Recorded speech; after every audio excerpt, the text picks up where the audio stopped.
الحمد لله نحمده ونستعينه ونستغفره ونؤمن به ونتوكل عليه ونعوذ بالله من شرور أنفسنا ومن سيئات أعمالنا من يهده الله فلا مضل له ومن يضلله فلا هادي له ونشهد أن لا إله إلا الله وحده لا شريك له ونشهد أن سيدنا وحبيبنا ومولانا محمدا عبده ورسوله أما بعد فأعوذ بالله من الشيطان الرجيم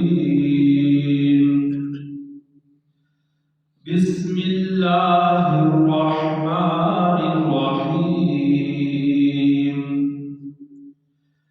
يا أيها الذين آمنوا قوا أنفسكم وأهليكم نارا وقودها الناس والحجارة عليها ملائكة غلاظ شداد لا يعصون الله ما أمرهم ويفعلون ما يؤمرون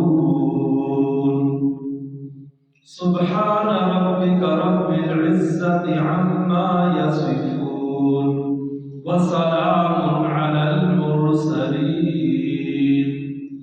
والحمد لله رب العالمين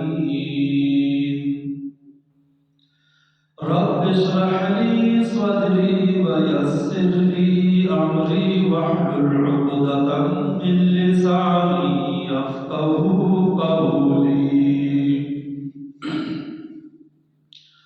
يا رب صل وسلم دائما أبدا على حبيبك خير الخلق كلهم محمد سيد الكونين والثقلين والفريقين من عرب ومن عجم فانسب إلى ذاته ما شئت من شرفي وانسب إلى قدره ما شئت من عظمي فإن فضل رسول الله ليس له حد فيعرب عنه ناطق بفمي ومبلغ العلم فيه أنه بشر وأنه خير خلق الله كلهم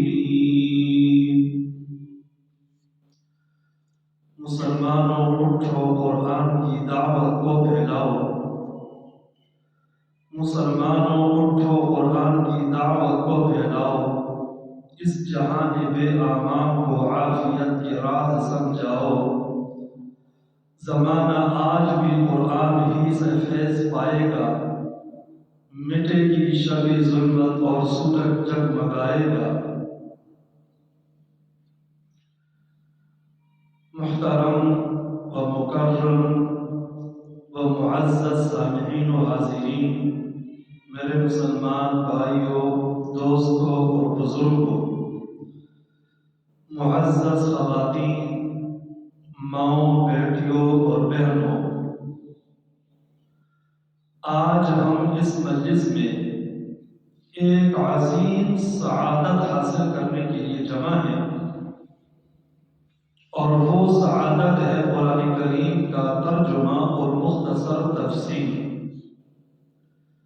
مولانا مفتی عتیق الرحمان صاحب دامت برکاتہم بڑے بازوق متحرک اور اخلاص والے ہمارے ساتھی ہیں جو اس طرح کے دینی تقاریب اور پروگرام منعقد کرتے رہتے ہیں اور اس کی ضرورت بھی ہے خاص طور پر قرآن کریم کا ترجمہ اور تفسیر اور قرآن کریم کے احکامات کو سمجھنا، اور وہ بھی عوام الناس کے لیے جو ضروری چیزیں ہیں، اس کی بہت زیادہ ضرورت ہے۔ اس لیے کہ مسلمان جو فسق و فجور میں چلے گئے ہیں اور پوری دنیا میں ہر اعتبار سے وہ پیچھے رہ گئے ہیں، دین کے اعتبار سے بھی اور دین کے اعتبار سے بھی، اس کے بہت سارے اسباب ہیں۔ ان اسباب میں سب سے بڑا سبب قرآن کریم سے دوری ہے۔ مولانا مفتی محمد شفیع صاحب رحمہ اللہ نے شیخ الہند مولانا محمود حسن دیوبندی رحمہ اللہ کا واقعہ لکھا ہے، ان کا قول لکھا ہے۔ کئی سال وہ مالٹا کی جیل میں قید رہے، پھر وہاں سے رہا ہو کر آئے۔ سب کے شیخ و شیوخ تھے، وہ سب کے بڑے تھے، آخری عمر میں تھے، زندگی بھر درس و تدریس کا سلسلہ جاری رکھا۔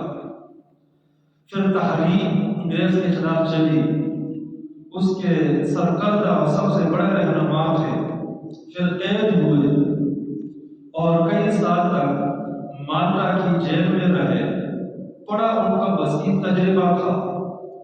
تو فرماتے ہیں کہ جب رہا ہو کر دیوبند آئے تو بہت ساری باتیں کی۔ ان میں سے ایک بات یہ کی کہ میری زندگی کا نچوڑ یہ ہے، اور جو کچھ میں نے دیکھا ہے، مجھے یہ بات معلوم ہوئی کہ مسلمان جو ہر لحاظ سے پیچھے ہیں، اس کے دو اسباب ہیں۔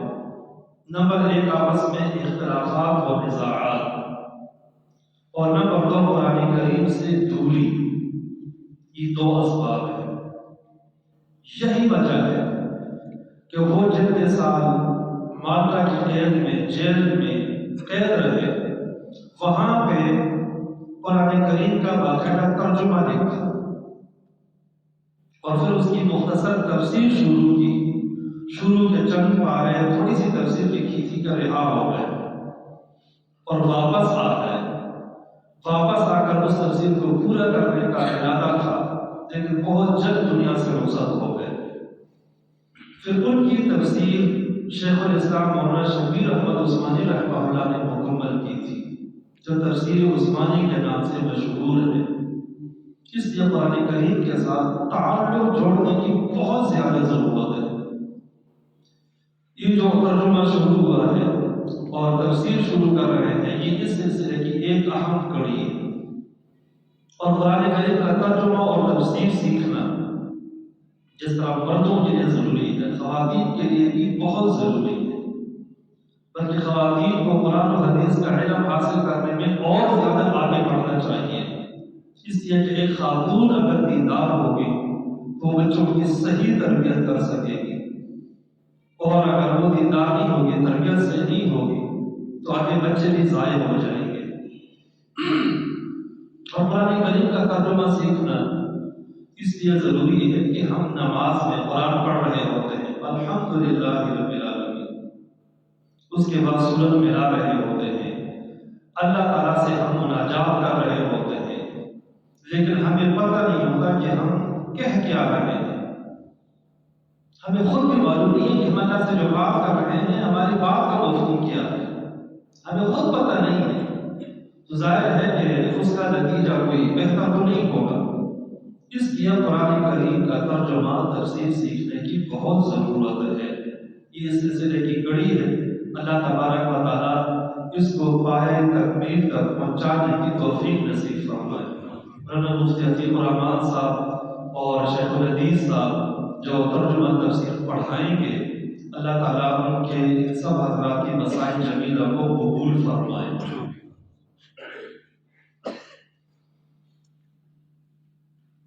میرا جو اصل موضوع ہے وہ قرآن کریم کی روح سے تربیت اولاد ہے، اور یہ اہم موضوع ہے۔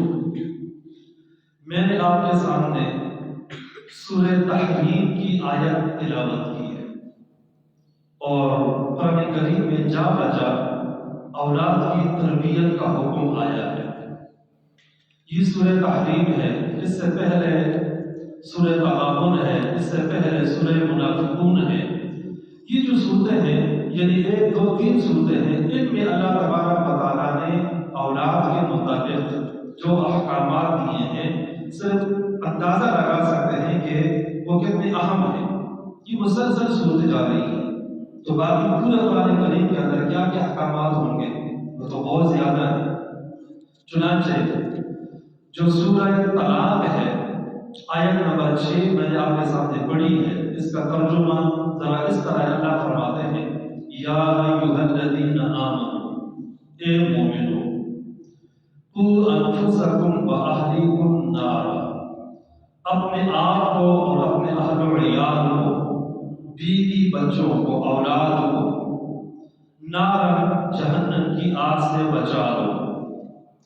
وہ آگ وقودھا الناس والحجارہ، وہ معمولی آگ نہیں ہوگی۔ دنیا کی آگ جو ہوتی ہے اس کا ایندھن عام طور پر لکڑیاں ہوتی ہیں، لیکن یہاں پہ اس کا ایندھن الناس والحجارہ، جہنم کی آگ کا ایندھن لوگ ہوں گے، والحجارہ اور پتھر ہوں گے، پتھر بھی وہاں پہ جل رہے ہوں گے۔ علیہا، اس آگ پہ اور جہنم پہ نگرانی کرنے والے فرشتے ہوں گے، ملائکہ فرشتے ہوں گے، غلاظ، جو سخت رویے والے ہوں گے، کسی کی رعایت نہیں کریں گے، شداد، اور عمل کے اعتبار سے بھی بڑے سختی کرنے والے ہوں گے۔ لا یعصون اللہ، فرشتے وہ ہیں جو اللہ تعالیٰ کی نافرمانی نہیں کرتے، ما امرہم، جس کا اللہ تعالیٰ حکم دیتے ہیں، وَيَفْعَلُونَ مَا يُؤْمَرُونَ، اللہ جو بھی حکم دیتے ہیں وہ اس کو پورا کرتے ہیں۔ اور اللہ نے یہاں ان کو حکم دیا ہوا ہے کہ یہ جو جہنم ہے، اس میں جو لوگ آ گئے ہیں، اب ان کی نگرانی کرنی ہے، ان کا خیال نہیں رکھنا ہے، تو اللہ تعالیٰ کی نافرمانی تو نہیں کریں گے، وہ جہنم کی آگ کو بھڑکا رہے ہوں گے، بڑھا رہے ہوں گے۔ تو اس آیت میں اللہ تبارک و تعالیٰ نے سب سے پہلے تو اپنی اصلاح کا حکم دیا ہے، پھر اولاد کی اصلاح کا حکم دیا ہے۔ اس سے معلوم ہوا کہ اپنے بعد اپنی اولاد کو جہنم کی آگ سے بچانا بھی فرض اور ضروری ہے، اور بچانے کی صورت یہ ہے کہ ہم بچوں کی اچھی تربیت کریں، ان کو دینی تعلیم دیں۔ جبکہ دوسری جگہ سورہ تغابن میں اللہ تبارک و تعالیٰ ارشاد فرماتے ہیں، یا ایھا الذین آمنوا، اے مومنو، ان من ازواجکم و اولادکم عدو لکم، تمہاری بیویاں اور اولاد تمہارے لیے دشمن ہیں۔ دشمن اس معنی میں کہ ان کی محبت میں ہم پڑ جاتے ہیں، اور ان کی محبت کی وجہ سے اپنی دنیا اور آخرت تباہ و برباد کر دیتے ہیں۔ ضروری نہیں ہے کہ حقیقت میں دشمن ہو، ایسے ہوتا بھی ہے کہ اولاد بھی دشمن بن جاتی ہے، یا بعض اوقات ماں باپ بھی اولاد کے دشمن بن جاتے ہیں، ایسے بھی ہوتا ہے، لیکن ضروری نہیں ہے، بلکہ بعض اوقات زیادہ محبت ہے، اس کا نتیجہ بھی وہی ہوتا ہے جو دشمنی کا ہوتا ہے، کہ انسان اپنی اولاد کی وجہ سے دنیا آخرت دونوں کو برباد کر دیتے ہیں۔ تو اللہ فرماتے ہیں کہ یہ دشمنی کا سبب بن سکتے ہیں، فاحذروہم، اس بات سے بچو کہ وہ تمہارے دشمنی کا سبب بن جائے، وَإِن تَعْفُوا، اور اگر تم معاف کرو، وَتَصْفَحُوا، اور بالکل نظر انداز کر دو، تو یہ زیادہ بہتر ہے، فإن اللہ غفور رحیم، تو اللہ تعالیٰ بخشش کرنے والے، مغفرت کرنے والے ہیں۔ سورہ منافقون، دیکھیے یہ بالکل ساتھ ساتھ ہے، اس سے آپ اندازہ لگا سکتے ہیں کہ اولاد کے بارے میں قرآن نے کتنے مسائل اور احکام بیان کیے ہیں۔ اللہ فرماتے ہیں، یا ایھا الذین آمنوا، اے مومنو، لا تلہکم اموالکم ولا اولادکم عن ذکر اللہ، تمہارے اموال، تمہاری جائیدادیں اور تمہاری اولاد تمہیں اللہ کے ذکر سے غافل نہ کرے۔ مال و جائیداد میں لگ جاؤ، اولاد کی محبت میں پڑ جاؤ، نماز بھول جاؤ، آخرت کو بھول جاؤ، اللہ کے رسول کو بھول جاؤ، ایسا نہیں ہونا چاہیے۔ وَمَن يَفْعَلْ ذَلِكَ فَأُولَٰئِكَ هُمُ الْخَاسِرُونَ، جو بندہ بھی ایسا کرے گا تو وہ یقیناً خسارے والا ہوگا۔ یہ 3 آیات اور ان کا ترجمہ میں نے صرف نمونے کے طور پر پیش کیا ہے، ورنہ قرآن کریم تربیت اولاد کے سلسلے میں بہت سارے احکامات دیتا ہے۔ ہماری شریعت میں 5 مقاصد ہیں۔ دین اور اسلام کا مقصد ہے 5 چیزیں، 5 چیزوں کی حفاظت کرنا۔ جان، مال، آبرو، یہ تو مشہور ہے۔ جان یعنی حفظ نفس، جان کی بڑی اہمیت ہے۔ قرآن و سنت ہمیں بتاتے ہیں کہ جان کا خیال رکھنا ہے، اپنی جان کا بھی، دوسروں کی جان کا بھی، اس کو حفظ نفس کہا جاتا ہے۔ نمبر 2 حفظ مال، مال و جائیداد کی حفاظت کرنا، یہ مقصود ہے۔ اور نمبر 3 عزت و آبرو کی حفاظت کرنا، یہ تو مشہور چیزیں ہیں، جان، مال، آبرو شریعت کے مقاصد میں سے ہے۔ اپنی جان اور مال کی حفاظت اس حد تک ضروری ہے کہ کوئی بندہ حملہ آور ہوتا ہے، مارنا چاہتا ہے تو دفاع اس طرح کیا جائے کہ نہ اپنی جان جائے نہ اس کی جان جائے، کیونکہ دونوں جانیں اللہ کے ہم معزز ہیں۔ لیکن اس کو مارے بغیر اپنی جان بچانا ممکن نہیں ہے، تو اس کو مارنا بھی جائز ہے۔ مال کوئی چھین رہا ہے، ڈاکو ہے، تو اس طرح مزاحمت کی جائے کہ اس کی جان بھی بچ جائے، اس کو بھی مارنا مقصد نہیں ہے، اپنے مال کی حفاظت ہے۔ لیکن اس کو مارے بغیر کوئی چارہ نہیں ہے تو مار بھی سکتے ہیں، اور اپنی جان مال بچانا اس حد تک ضروری ہے کہ صرف مارنا جائز ہی نہیں ہے بلکہ مقابلہ کرتے ہوئے بندہ مارا گیا تو یہ شہید ہے۔ من قتل دون ماله فهو شہید ومن قتل دون نفسه فهو شہید، جو اپنے مال کی حفاظت کرتے ہوئے مارا جائے تو شہید ہے، اپنے اور اپنے اہل و عیال کی جان کی حفاظت کرتے ہوئے مارا جائے تو وہ شہید ہے۔ یہی حکم عزت کا بھی ہے۔ عزت اور آبرو یہ مقاصد میں سے ہے۔ فقہاء نے مسئلہ لکھا ہے اور احادیث میں بھی یہ بات آئی ہے کہ کوئی بندہ گھر ہے، خاندان پابندہ ہے، کوئی بندہ کھڑکی سے، دروازے سے جھانک کر گھر میں دیکھتا ہے تو اللہ کے نبی فرماتے ہیں کہ اس کی آنکھ توڑ دو کر بھی جائز ہے۔ عزت و آبرو کے وہ حرف جو ہے وہ لا رہا ہے، یہاں تک عزت و آبرو مقاصد میں سے ہے، اس کے خیال رکھنے کا حکم ہے۔ نمبر 4 حفظ نسل، نسل انسانی کو برقرار رکھنا، بقا، یہ مقاصد میں سے ہے۔ اور نمبر 5 حفظ نسل، انسان کا اپنا ایک نسل ہوتا ہے، اس کی حفاظت کرنا بھی مقاصد میں سے ہے۔ تو 5 شریعت میں مقاصد ہیں: نفس کی حفاظت، مال کی حفاظت، عزت اور آبرو کی حفاظت، نسل کی حفاظت اور نسب کی حفاظت۔ نسل اور چیز ہے، نسب اور چیز ہے۔ نسل تو نسل انسانی ہے، جنات کی بھی ایک نسل ہے، جانوروں کی بھی نسل ہوتی ہے، پوری انسانیت ایک نسل ہے۔ حفظ نسل بھی ضروری ہے، اس لیے کہ پوری کائنات انسان کی خدمت کے لیے بنائی گئی ہے۔ یہ ساری کائنات مخدوم ہے، خادم ہے، اور انسان مخدوم ہے۔ اگر دنیا میں انسان نہیں رہے گا تو دنیا کی ضرورت ہی نہیں ہے، جانور، چارے پائے، کھانے پینے کی اشیاء کی ضرورت ہی نہیں رہے گی، تو فضول ہو جائے گی۔ تو اللہ تبارک و تعالیٰ نے انسانوں کی نسل کو قیامت تک باقی رکھنا ہے، اس لیے حفظ نسل مقصود ہے۔ اسی طرح حفظ نسب بھی مقصود ہے۔ اللہ تبارک و تعالیٰ نے دنیا میں انسانوں کی مختلف نسلیں بنائی ہیں، قومیں بنائی ہیں، قبیلے بنائے ہیں۔ جو بندہ جس قوم اور قبیلہ، جس نسل سے تعلق رکھتا ہے، اپنی نسل کو یاد رکھے۔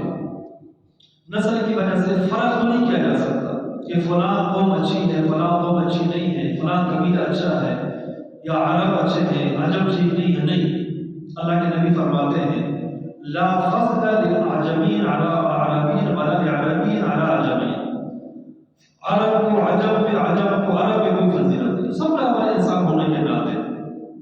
ہاں اللہ فرماتے ہیں کہ ہم نے تمہیں شعوبوں و قبائل مختلف قبیلوں میں بنایا ہے لتعارفوا، صرف اور صرف آپس میں پہچان کے لیے، یہ مقصد ہے، باقی کوئی فخر و مباحات یہ شریعت میں جائز نہیں ہے۔ تو نسل کو بھی باقی رکھنا ہوتا ہے اور نسب کو بھی باقی رکھنا ہوتا ہے۔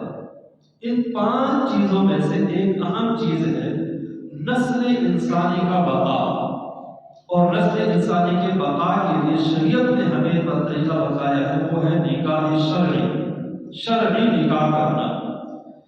نکاح کے بہت سارے مقاصد ہیں، حصول اولاد بھی ہے، عفت اور پاکدامنی بھی ہے، لیکن حصول اولاد یہ بہت بڑا مقصد ہے۔ چنانچہ آپ صلی اللہ علیہ وسلم نے ارشاد فرمایا تزوجوا الودود الودود فإنی مکاثر بکم الامم یوم القیامہ۔ نکاح کرنا ہو تو بہت ساری وجوہ ترجیح ہے، ان میں سے ایک ہی ہے کہ محبت کرنے والی ایسی عورت سے نکاح کیا جائے جس کے ہاں اولاد زیادہ ہوتی ہے یا اولاد ہوتی ہے۔ کچھ خاندان، کچھ خواتین ایسی بھی ہوتی ہیں کہ ان کی اولاد کم ہوتی ہے، تو آپ نے ترجیح دی ہے کہ ایسی خواتین سے نکاح کیا جائے کہ اس سے اولاد زیادہ پیدا ہو، اور فرمایا فإنی مکاثر بکم الامم یوم القیامہ، تمہاری کثرت کی وجہ سے میں قیامت کے دن باقی امتوں پہ فخر کروں گا کہ میری امت کے افراد زیادہ ہیں۔ چنانچہ حدیث میں آتا ہے کہ قیامت کے دن جو ہے وہ 120 صفحے ہوں گے، 80 صفحے مسلمانوں کی، اس امت مسلمہ کے لوگوں کی ہوں گی، باقی 2 صفحے عام جو امتیں ہیں ان کے لوگ ہوں گے۔ تو آپ صلی اللہ علیہ وسلم کی امت زیادہ ہوگی۔ یہی وجہ ہے کہ ہماری شریعت میں جو قطع نسل ہے، نسل ختم کرنا، خاندانی منصوبہ بندی، اسقاط حمل آپریشن کر کے مادہ تولید بالکل ختم کر دینا اور اولاد پیدا نہ کرنا شریعت میں منع ہے، ناجائز اور حرام ہے۔ ہمارے ہاں 2-3 بچے ہو جاتے ہیں تو اس کے بعد نسل کا سلسلہ ختم کر دیا جاتا ہے۔ ماں باپ کہتے ہیں کہ اب ہمیں ضرورت نہیں ہے، 2 کافی ہے، 3 کافی ہے، اور کچھ جوڑے ایسے بھی کرتے ہیں کہ نہیں شادی ہوئی تو 3-4 سال تک کہتے ہیں کہ ہمیں اولاد کی ضرورت نہیں ہے، لہٰذا وہ ایسی تدابیر اختیار کرتے ہیں کہ اولاد پیدا نہیں ہوتی ہے۔ تو یہ شرعاً جائز نہیں ہے۔ قرآن کریم میں واضح طور پر 2 جگہ حکم الگ الگ آیا ہے، لا تقتلوا اولادکم خشیۃ املاق، دوسری جگہ آتا ہے من املاق۔ عام طور پر ہمارے یہاں اس کی وجہ یہ بیان کی جاتی ہے اولاد کم ہونے کی کہ بچے کہاں سے کھائیں گے، بچے زیادہ ہو جائیں گے تو رزق ہم کہاں سے دیں گے، یہی وجہ بیان کی جاتی ہے۔ اور بھی بہت سارے کچھ وجوہات ہیں، اسی وجہ سے خوش نما نعرے ہمارے یہاں لگائے جاتے ہیں، بچے 2 ہی اچھے، ہم 2 وہ 2، ماں باپ 2 ہیں تو کہتے ہیں کہ بچے بھی 2 ہونا چاہیے۔ چھوٹا خاندان زندگی آسان، حالانکہ ایسا نہیں ہے، جتنا بڑا خاندان ہوگا زندگی اتنی آسان ہوگی۔ یہ کیا زندگی ہے، 2 کنال کی کوٹھی ہے، میاں بیوی اس میں رہ رہے ہیں اور صرف 2 بچے ہیں، گھر میں کوئی نہیں ہے، سناٹا چھایا ہوا ہے، یہ تو کوئی گھر نہیں ہے۔ گھر وہ ہے کہ بے شک 5-6 مرلے کا ہے، اس میں 5-6 بچے ہیں، ایک بچہ سویا ہوا ہے، دوسرا رو رہا ہے، دوسرا لڑ رہا ہے، تیسرا کھیل رہا ہے، چوتھا اسکول گیا ہوا ہے، چوتھا مدرسے گیا ہوا ہے، 5واں کہیں جو ہے وہ کوئی شرارت کر رہا ہے، ہلا بھلا بچہ ہوا ہے، اس کو گھر کہا جاتا ہے۔ کہ بچے ہوں اور شور شرابہ نہ ہو یا بچے ہی نہ ہوں، 1-2 بچے ہوں، یہ کوئی گھر نہیں ہے۔ بچے شرارت بھی کرتے ہیں، ان کی زندگی ہے بھائی، ہر انسان کی اپنی زندگی ہوا کرتی ہے، بچے شرارت کرنے کے لیے ان کا موقع یہی ہے، بعد میں ان کو شرارت کرنی ہے، اس لیے ان پہ سختی بھی نہیں ہونی چاہیے۔ حکیم الامت مولانا اشرف علی تھانوی رحمہ اللہ، یہ اولاد دینا یہ صرف اور صرف اللہ کا کام ہے۔ ان کی 2 شادیاں تھیں لیکن اللہ نے اولاد نہیں دی تھی۔ علمی سلسلہ دیکھا جائے تو 2000 کے قریب کتابیں لکھی، بہت بڑی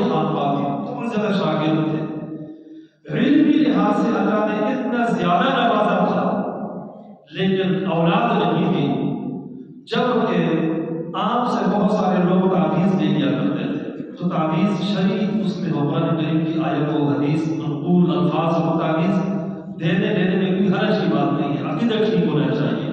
آپ تعویذ بھی دے دیتے، اللہ تعالیٰ اولاد بھی عطا فرماتے، لیکن خود ان کو اللہ تعالیٰ نے اولاد نہیں دی۔ یہ اکثر و بیشتر لوگ بزرگ گزرے ہیں، بہت سارے لوگ مزاروں پہ جا کر کہتے ہیں کہ لے کو کر دے پتر، یہ جو سلسلہ چلتا ہے لے کو کر دے پتر، اکثر و بیشتر میں نے تاریخ میں کہیں یہ بات پڑھی تھی کہ ان بزرگوں کی اکثر اولاد نہیں ہوتی تھی، ہم جا کر ان کو کہتے ہیں کہ ہمیں پتر دے دیں، لیکن ان کی اپنی اولاد نہیں تھی۔ اللہ تعالیٰ ہمیں بتاتے ہیں کہ اولاد دینا میرا کام ہے، یہ کسی بزرگ اور کسی ولی کے ہاتھ میں نہیں ہے۔ مولانا تھانوی صاحب رحمہ اللہ کی اولاد نہیں تھی، لیکن بچوں سے محبت بہت زیادہ تھی، گھر خالی تھا، کوشش کی اللہ کرے کہ اولاد دے دے، دعائیں کرتے رہے، لیکن اللہ تعالیٰ نے نہیں دی۔ تو ان کے کسی شاگرد اور مرید نے خط لکھا، اس زمانے میں خطوط ہوا کرتے تھے کہ میں آپ کی ملاقات کے لیے آنا چاہتا ہوں، مجھے تاریخ دے دیں۔ تاریخ دے دی اور کہا کہ جب آپ آئیں تو اپنے بچوں کو بھی ساتھ لانا ہے، 2 بچے ان کو ساتھ لے آنا، خوشی ہوتی ہے بچے دیکھ کر۔ تو انہوں نے جا کر اپنی بیوی کو کہا کہ حضرت نے کہا کہ بچے ساتھ لانے ہیں، اس لیے ان بچوں کو خوب سمجھاؤ، پورا ہفتہ ایک کلاس ان کی لے لیں، ان کو سمجھانا ہے۔ انہوں نے جا کر بڑے بزرگ ہیں، وہاں شرارت نہیں کرنی ہے، وہاں باتیں نہیں کرنی ہے، وہاں خانقاہ ہوتی ہے، وہاں آداب کا خیال رکھنا ہے، کہیں جا کر مجھے شرمندہ نہ کر دیں کہ والد نے تربیت کیسی کی ہے۔ ماں نے ان کو بہت اچھا سمجھایا، غسل دیا، دلایا، بڑا خوب کیا اور بھیج دیا۔ تو وہ مرید اپنے بچوں کو ساتھ لے کر وہاں خانقاہ پہنچے، حضرت سے ملے، بچے بھی ملے، اور بچے دونوں ایک طرف جا کر وہ بڑے ادب احترام سے جا کر بیٹھ کے سر نیچے کر کے تھانوی صاحب رحمہ اللہ غور سے دیکھتے رہے 10 منٹ ہوئے، 20 منٹ ہوئے، آدھا گھنٹہ ہوئے، بچے اس جگہ سے ہلے نہیں۔ تو تھانوی صاحب رحمہ اللہ نے ان سے شاگرد سے کہا کہ حضور یہ بچوں کو یاد لائے ہو یا میرے آبا و اجداد باپ کو لائے ہو یہاں پہ؟ یہ تو بچے نہیں ہیں، یہ تو ایسا لگتا ہے جیسے کہ میرے باپ ہو، دادا ہو۔ اس طریقے کے ساتھ یہاں بیٹھے ہوئے ہیں۔ بچے تو وہ ہوتے ہیں کہ جو جہاں کہیں بھی ہوتے ہیں وہ اپنا بچے ہوتے ہیں، وہ کسی کا خیال نہیں رکھتے، مسجد ہے، مدرسہ ہے، بزرگ ہے تو ٹھیک ہے۔ یہ بچے تب ہوتے ہیں جب ایک میری پگڑی پکڑتا، دوسرے میری داڑھی کے ہاتھ ڈالتا، دوسرا کوپ پہ بیٹھا ہوتا، شرارت کر رہے ہوتے ہیں۔ یہ تو بچے نہیں ہیں۔ مقصد یہ ہے کہ بچے گھر میں ہوں، شرارت ہو، یہ زندگی اس کا سلسلہ ہے، یہ شریعت میں منع نہیں ہے۔ آپ کو دودھ میں ہو ذرا کہ گر نہ جائیں، ذائقہ ہو جائے، اس کا خیال رکھا جائے۔ تو بہرحال بچے جتنے زیادہ ہوں تو ہمارا نظریہ تو یہ ہے کہ بچے زیادہ ہوں گے تو اللہ تبارک و تعالیٰ زیادہ عطا فرمائیں گے، روزی اللہ تعالیٰ بڑھا دیتے ہیں، روزی زیادہ کر دیتے ہیں۔ تو بالکل جو ہے وہ ایسے ہوتا ہے۔ تو بچہ جو بھی آتا ہے وہ اپنی روزی ساتھ لے کر آتا ہے۔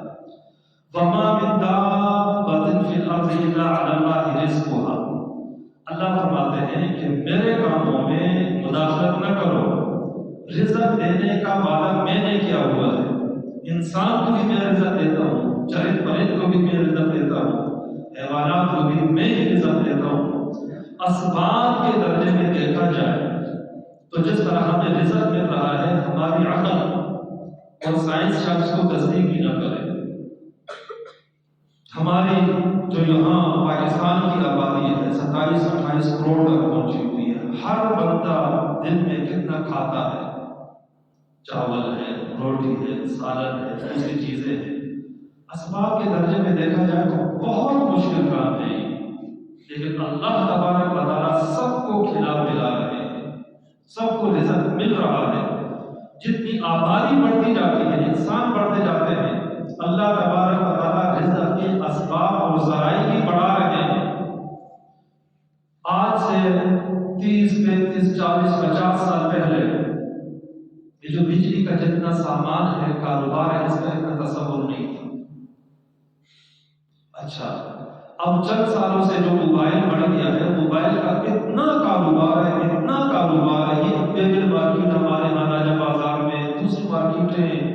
حیران ہو جاتا ہے بندہ کہ کتنا کاروبار ہے. کمپیوٹر کا کاروبار دیکھا جائے اور یہ جو نیٹ کے معاملات ہیں، فائی ہے، فلاں ہے، کتنا بڑا کاروبار ہے. فون ہے، کتنا کاروبار ہے. گاڑیاں ہیں، موٹر سائیکل ہیں، دوسری چیزیں ہیں. جو اللہ تبارک و تعالی انسان کی نسل بڑھاتے ہیں تو ساتھ ساتھ رزق کے اسباب بھی بڑھا دیتے ہیں. لہٰذا یہ کہنا انتہائی غلط ہے کہ بچے اگر زیادہ ہوں گے تو کہاں سے کھائیں گے. میں عرض کر رہا تھا کہ قرآن کریم نے اس نظریے کی سختی کے ساتھ تردید کی ہے کہ بچے کہاں سے کھائیں گے. ہم تو غریب ہیں، فقر ہے. اللہ نے یہاں دو لفظ استعمال کیا ہے، لا تقتلوا اولادکم من املاق خشیۃ املاق. دو صورتیں ہیں. نمبر ایک بندہ پہلے سے غریب آ رہا ہے، یہ ہے من املاق، من سببیہ ہے. اللہ فرماتے ہیں کہ اس غربت کے سبب سے بچوں کو قتل نہ کرو کہ خاندانی منصوبہ بندی کے عمل غربت کو نہیں ایسے بھی نہیں کرنا ہے.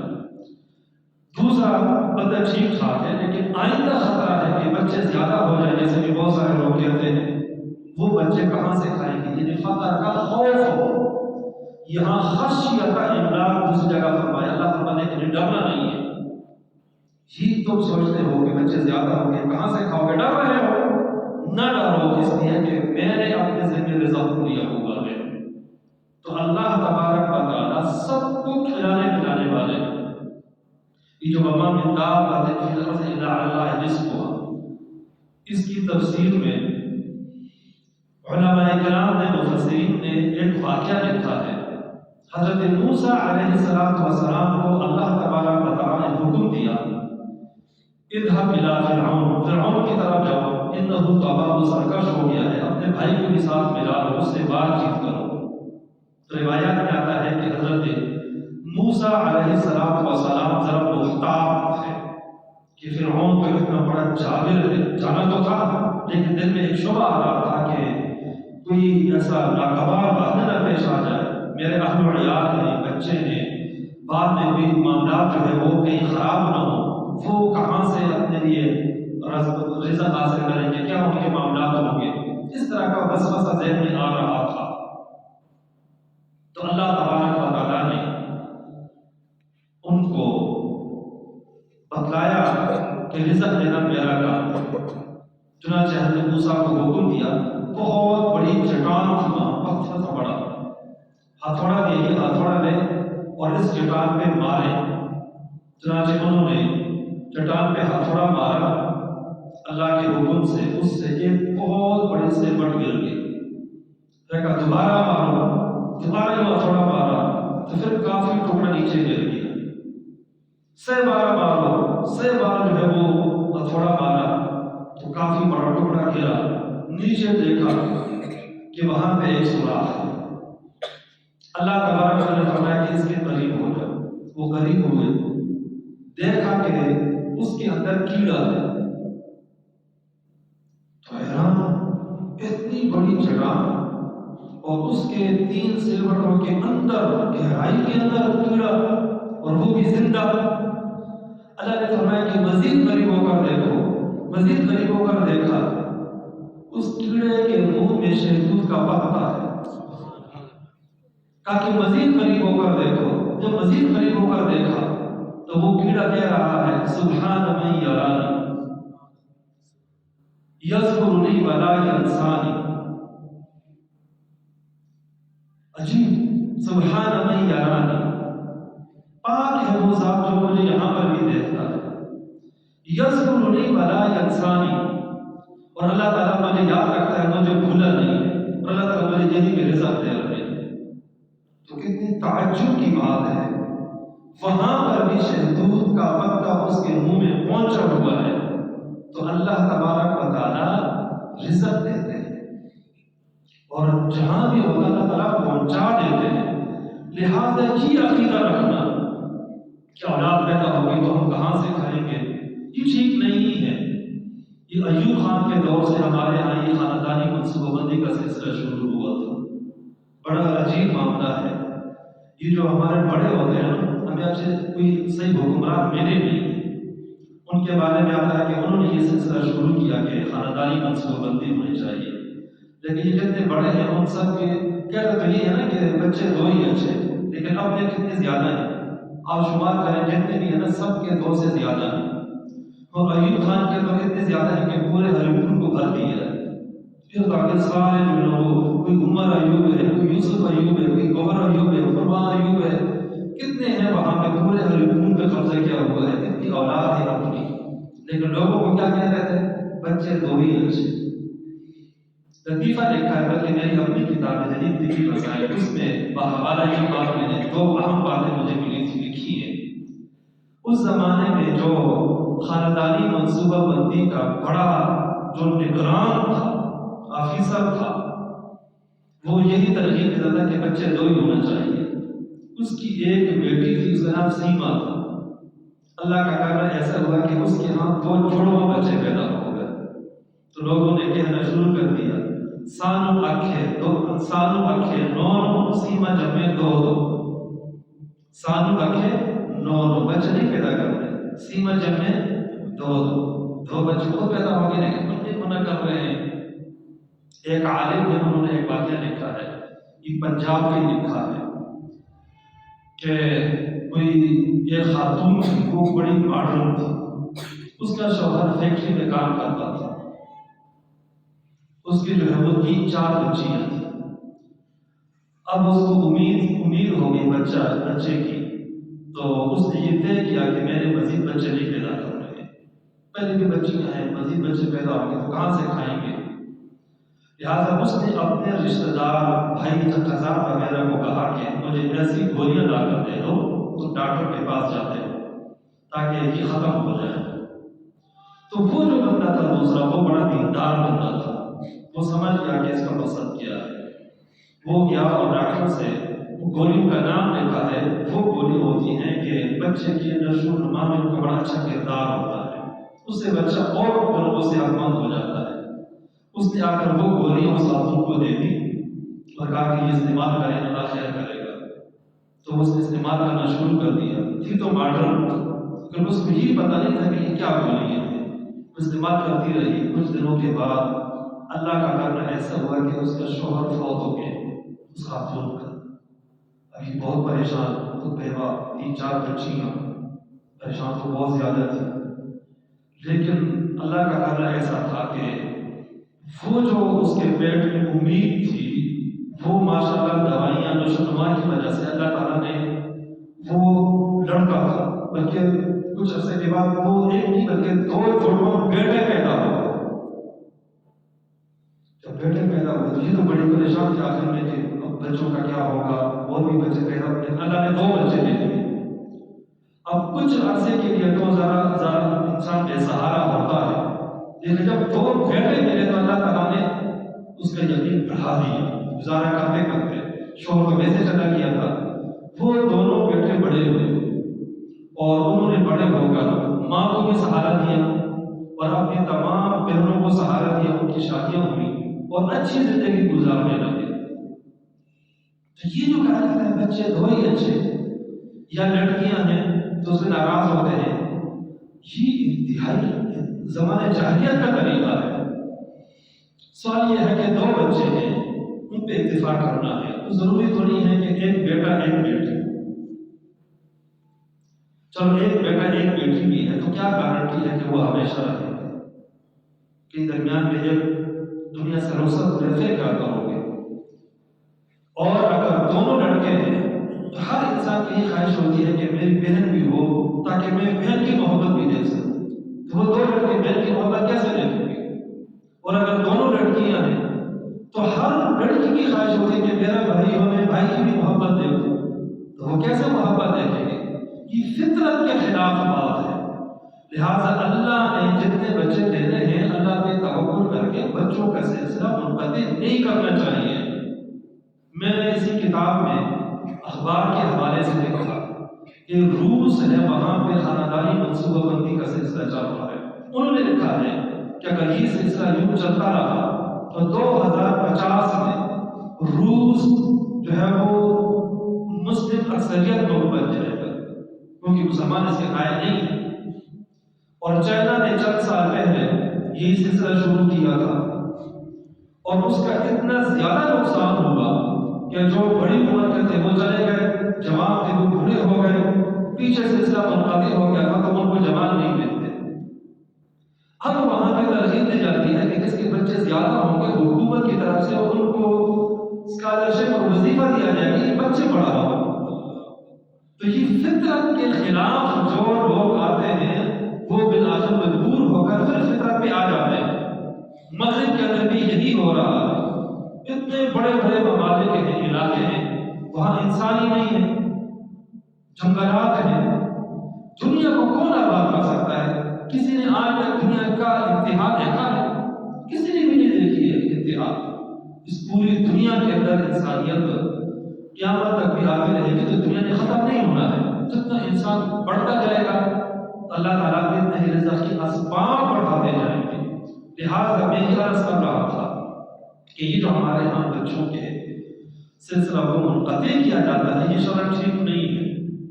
ہاں اتنی گنجائش ہوتی ہے کہ خاتون بہت بیمار ہے اور پہلے سے بچہ موجود ہے، صحت بڑی متاثر ہے، تو عارضی طور پر مثلا سال کے لیے 2 سال کے لیے منصوبہ بندی کر دی جائے، اس کی گنجائش ہے۔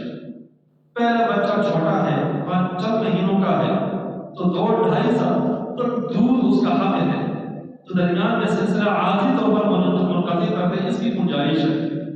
لیکن مستقل طور پر سلسلہ منقطع کر دیا جائے یہ تو حفظ نسل کے خلاف ہے،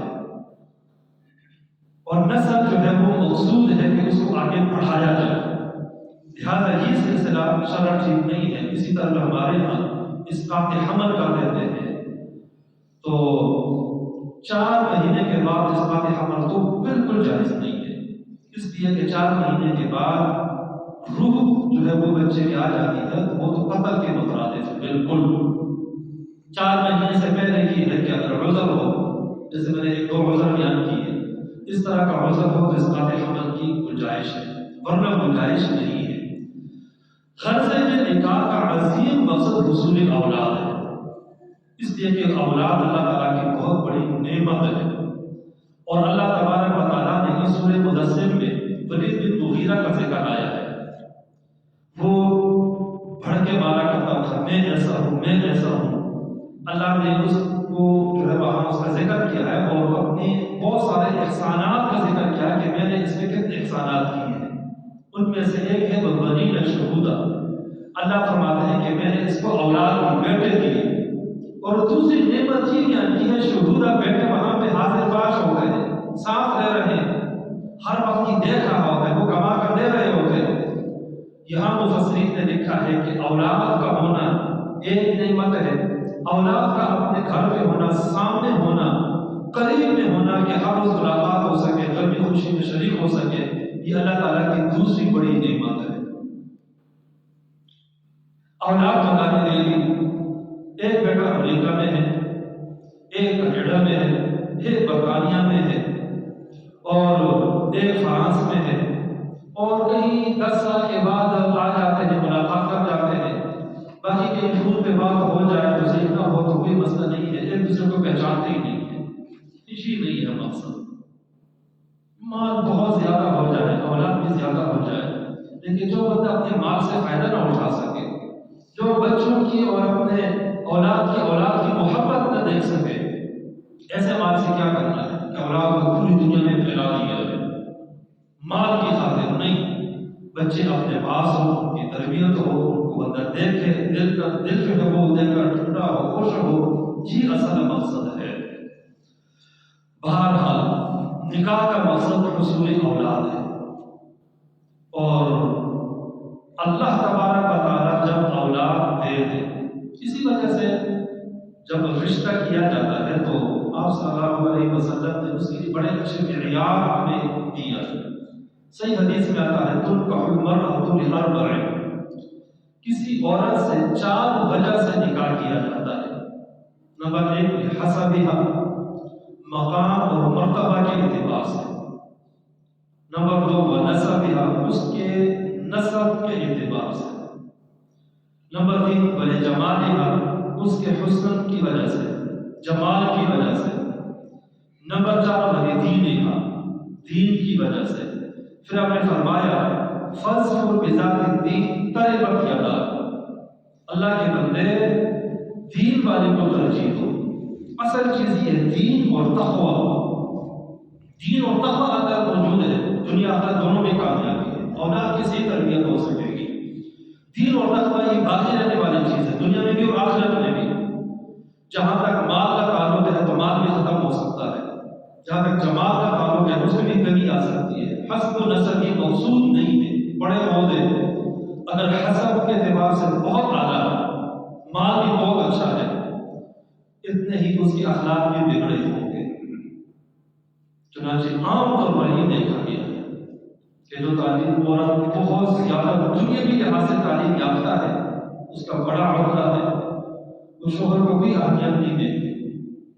بہت زیادہ مالدار ہے تو شوہر کو کوئی اہمیت نہیں دے گی، جبکہ یہ ضروری ہے الرجال قوامون علی النساء کہ عورت مرد کے ماتحت ہونے چاہیے، اس سے زیادہ بڑھ کر نہ ہو، تو تب یہ گھر کا نظام چل سکتا ہے۔ اگر مرد بھی گھر کا حکمران بن جائے، عورت بھی حکمران بن جائے، وہی سب کچھ اپنے آپ کو سمجھے، شوہر کو خاطر میں نہ لائے، تو گھر کا نظام کبھی نہیں چل سکتا ہے۔ اس لیے آپ صلی اللہ علیہ وسلم نے فرمایا کہ 3 اسباب دنیاوی ہیں، وہ مد نظر نہیں ہونا چاہیے: جمال، حسن و جمال، اور مال اور حسب و نسب۔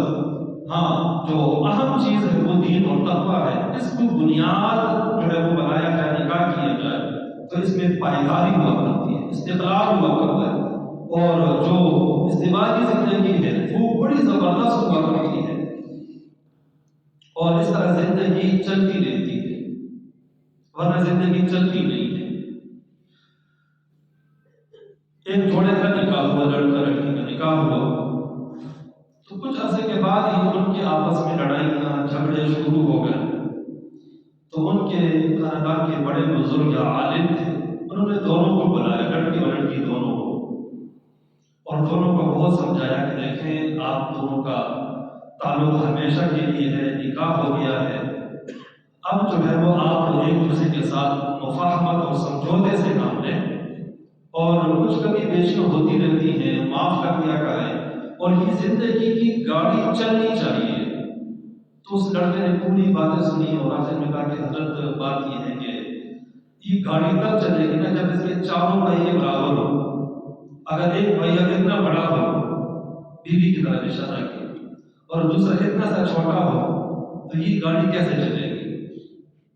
اس لیے پہیہ برابر ہونا چاہیے۔ اتنا بڑا پہیہ اگر وہ لے آئیں تو پھر یہ زندگی نہیں چلتی ہے۔ اس لیے معلومات کو دیکھنے کی بجائے علم، دین اور تقوی مد نظر ہونا چاہیے۔ اللہ تعالیٰ سب کو، سب کی اولاد کو بہترین اور اچھے رشتے نصیب فرمائے۔ اور 2 باتیں ویسے ذہن میں آ رہی ہیں۔ ایک تو یہ ہے کہ ہم یہ سمجھتے ہیں کہ اولاد کی شادیاں ہو جائیں گی تو بس ہم بے فکر ہو جائیں گے۔ بے فکری نہیں ہے بھائی، اولاد کی شادیاں نہیں ہوتی تب بھی غم ہے، شادیاں ہو جائیں تب بھی غم ہے۔ جہاں شادی ہوئی ہے مزاج ٹھیک ہے ٹھیک نہیں ہے، واپس میں چلتے ہیں یا نہیں چلتے، دن بہ دن جھگڑے چلتے رہتے، لہٰذا یہ زندگی کا حصہ ہے۔ دوسری بات یہ ہے کہ رشتوں میں بہت خیال رکھنا چاہیے، کم از کم انسان کا بچہ ہو اتنی بات ضرور ہونی چاہیے۔ یہ بھی نہیں ہے کہ بچے جو ہے وہ بغیر دیکھے کسی کے حوالے کر دیے جائیں، اس سے بہتر یہ ہے کہ گھر پہ ہی ہوں اور کچھ عرصہ گزر بھی جائے لیکن کم از کم انسان ہو۔ تو بہرحال اللہ تعالیٰ سب کو بہترین اور اچھے رشتے نصیب فرمائے۔ آج کل یہ بہت بڑا مسئلہ ہے بچوں اور بچیوں کے حوالے سے، جب جس پہ جن کے بچے بڑے ہوتے ہیں، شادی کے قابل اور لائق ہوتے ہیں، تو ان کو پتہ چلتا ہے کہ کیا مشکلات ہیں۔ اللہ تعالیٰ بعض کو اس جیسی توفیق بھی دے دیتے ہیں کہ کوئی معاملہ پیش نہیں آتا ہے کہ بہرحال اکثر و بیشتر مشکلات پیش آتی ہیں۔ اللہ تبارک و تعالیٰ نکاح کے بعد اولاد دے دے تو اس میں اولاد کے بہت سارے حقوق ہیں، بہت سارے شرعی آداب ہیں جو ترتیب وار ہیں ان کو سمجھنا، ان پہ عمل کرنا انتہائی ضروری ہے، تب اولاد کی صحیح تربیت ہو سکے گی۔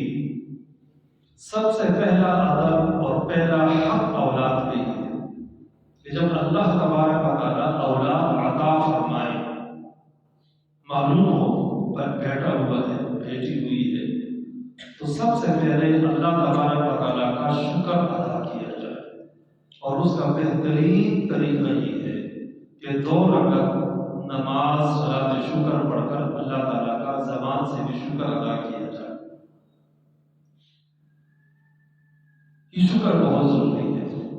ہاں، اولاد نہیں ہو رہی تو کوشش کرنی چاہیے، علاج کرنا چاہیے اور صبر سے کام لینا چاہیے۔ اولاد دے دیں تو شکر ادا کرنا چاہیے۔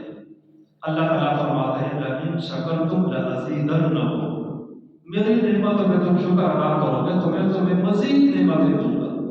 وَلَئِن كَفَرْتُمْ إِنَّ عَذَابِي لَشَدِيدٌ، اور اگر کفران نعمت کرو گے، ناشکری کرو گے تو میرا عذاب بھی بڑا سخت آنے والا ہے، میں اپنی نعمت چھین لوں گا تم سے۔ تو سب سے پہلے تو اللہ تعالیٰ کا شکر ادا کرنا ہے، زبان سے بھی، دل سے بھی، عمل سے بھی۔ اور عمل یہ ہے کہ اللہ تعالیٰ کی کوئی نافرمانی نہ کی جائے۔ اللہ اولاد بہت بڑی نعمت ہے، جن کی اولاد نہیں ہے ان کو صحیح پتہ چلتا ہے کہ اولاد کتنی بڑی نعمت ہے۔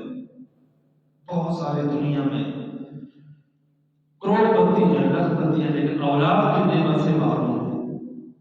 تو ان سے پوچھا جائے کہ اولاد کتنی بڑی نعمت ہوتی ہے، وہ چاہتے ہیں کہ ہماری اولاد ہو، اولاد اللہ نے دینی ہوتی ہے۔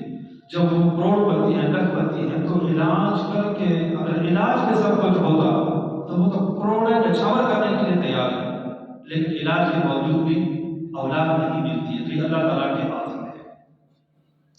نمبر 2، دوسرا ادب یہ ہے کہ اللہ تعالیٰ اولاد دے دے، بیٹا ہو یا بیٹی، تو اپنے دوست، احباب، اقربا، رشتہ دار، ان کو بشارت دینی چاہیے، اطلاع دینی چاہیے کہ اللہ تعالیٰ نے مجھے بیٹا یا بیٹی دے دی ہے، اور جن کو اطلاع دی جائے وہ اس کو مبارکبادی دے اور خوشی کا اظہار کرے۔ یہ سنت عمل ہے۔ آپ صلی اللہ علیہ وسلم کی آخری عمر میں اللہ تبارک و تعالیٰ نے ماریہ قبطیہ کے بطن سے آپ کو ایک بیٹا عطا فرمایا، جس کا نام ابراہیم تھا۔ 18 مہینے وہ بچہ زندہ رہا، پھر اللہ تعالیٰ کو پیارا ہو گیا۔ تو آپ صلی اللہ علیہ وسلم نے جس رات کی بچہ پیدا ہوا، فجر کی نماز پڑھائی، تو نماز کے بعد آپ صلی اللہ علیہ وسلم عام طور پر صحابہ کرام سے کوئی بات کیا کرتے تھے۔ مثلا بعض اوقات ویسے دل کی بات کرتے، بعض اوقات آپ فرماتے تھے کہ کسی نے کوئی خواب دیکھا ہو تو بتلا دیں، خواب کی تعبیر بتا دیتے تھے۔ تو اس موقع میں آپ متوجہ ہوئے اور سب صحابہ کرام سے فرمایا وَلِدَنِي اللَّيْلَةَ وَلَدًا فَسَمَّيْتُهُ بِاسْمِ أَبِي إِبْرَاهِيمَ، رات کو اللہ تعالیٰ نے مجھے بیٹا دیا اور میں نے اس بیٹے کا نام اپنے والد گرامی جد امجد حضرت ابراہیم کے نام پہ رکھا ہے، اس بچے کا نام ابراہیم ہے۔ آپ نے اطلاع دی، معلوم ہوا کہ یہ سنت طریقہ ہے، اور تمام صحابہ کرام رضوان اللہ تعالیٰ علیہ اجمعین بڑے خوش ہوئے اور انہوں نے آپ کو مبارکبادی دی۔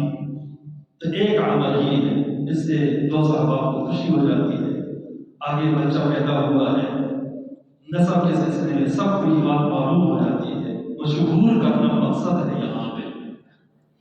نمبر 3، تیسرا عمل، بچے کے دائیں کان میں اذان اور بائیں کان میں اقامت کہنا، یہ سنت عمل ہے، اور اس کا طریقہ یہ ہے کہ بچہ یہاں یہ قبلہ ہے تو بچہ یہیں پہ رکھ دیا جائے، اور اذان کہنے والا قبلے کی طرف رخ کر لے، تو پہلے دایاں کان اس کا سامنے رکھا جائے، اس میں اذان کہہ دے، پھر موڑ کر بایاں جو ہے وہ سامنے آ جائے، اس میں اذان کو اقامت کہہ دے۔ آپ صلی اللہ علیہ وسلم نے یہ طریقہ بتایا ہے۔ حضرت حسن حسین یہ حضرات بچے پیدا ہوئے تو آپ نے یہی حکم دیا۔ اذان کا خاص طور پر ذکر آتا ہے اور اقامت کا ذکر صحابہ کرام اور بعض سلف صالحین وغیرہ سے منقول ہے۔ تو اذان تو بہرحال دینا چاہیے، اقامت دونوں دینے کا اہتمام کرنا چاہیے، اور اس میں تاخیر نہیں کرنی چاہیے۔ اس کی حکمت یہ ہے کہ شریعت ہی چاہتی ہے کہ بچہ جو ہی دنیا میں آیا ہے تو سب سے پہلے اس کے کان میں اللہ کی توحید اور رسول اللہ صلی اللہ علیہ وسلم کی رسالت کی گواہی پہنچنی چاہیے۔ اشہد ان لا الہ الا اللہ، اشہد ان محمد رسول اللہ، اللہ اکبر۔ تو یہ اس کے کان میں سب سے پہلے یہی آواز پڑنی چاہیے۔ یہ مقصد بھی حاصل ہوگا کہ پیدا ہوتے ہی جلد از جلد اذان و اقامت کہہ دی جائے۔ بہت سارے حضرات تاخیر کر لیتے ہیں، تو یہ تاخیر مناسب نہیں ہے، اور تاخیر کرنے کی ایک وجہ یہ ہوتی ہے کہ اذان و اقامت خود نہیں آتی ہے تو کسی کو ڈھونڈ رہے ہوتے ہیں۔ بہت سارے لوگ اس لیے تاخیر کرتے ہیں کہ مولوی صاحب کو بولیں گے، مولوی صاحب نہیں اذان دیں گے، تو مولوی صاحب اذان و اقامت کے لیے بھی جب بچہ پیدا ہوگا اس وقت بھی اذان و اقامت کہہ دیتا ہے۔ جب نکاح کا وقت ہوتا ہے تو نکاح بھی پڑھا دیتا ہے، کلمہ پڑھنے کا وقت ہوتا ہے تو کلمہ بھی پڑھا دیتا ہے، قاعدہ بھی پڑھا دیتا ہے، قرآن بھی پڑھا دے گا۔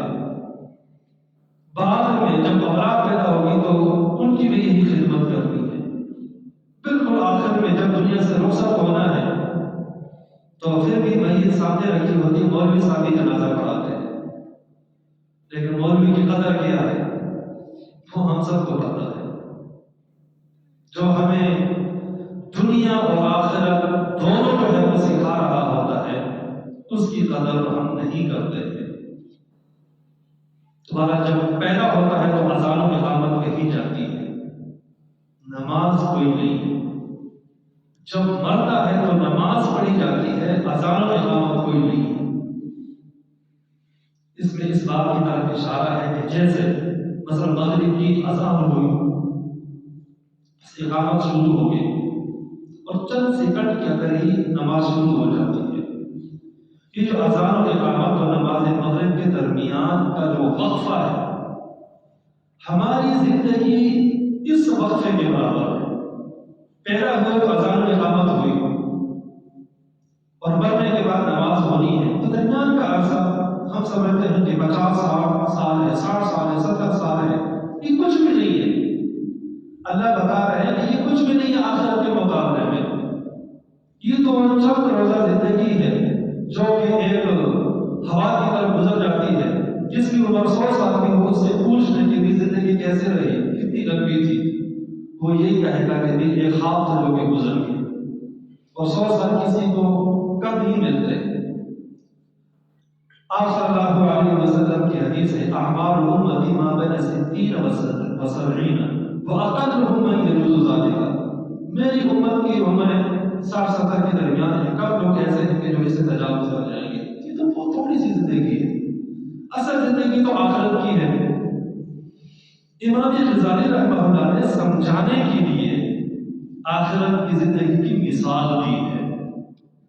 بڑے زبردست باتیں وہ لکھتے ہیں امام غزالی رحمہ اللہ، پڑھنا چاہیے۔ احیاء العلوم کی کتاب اور بھی کتابیں ہیں۔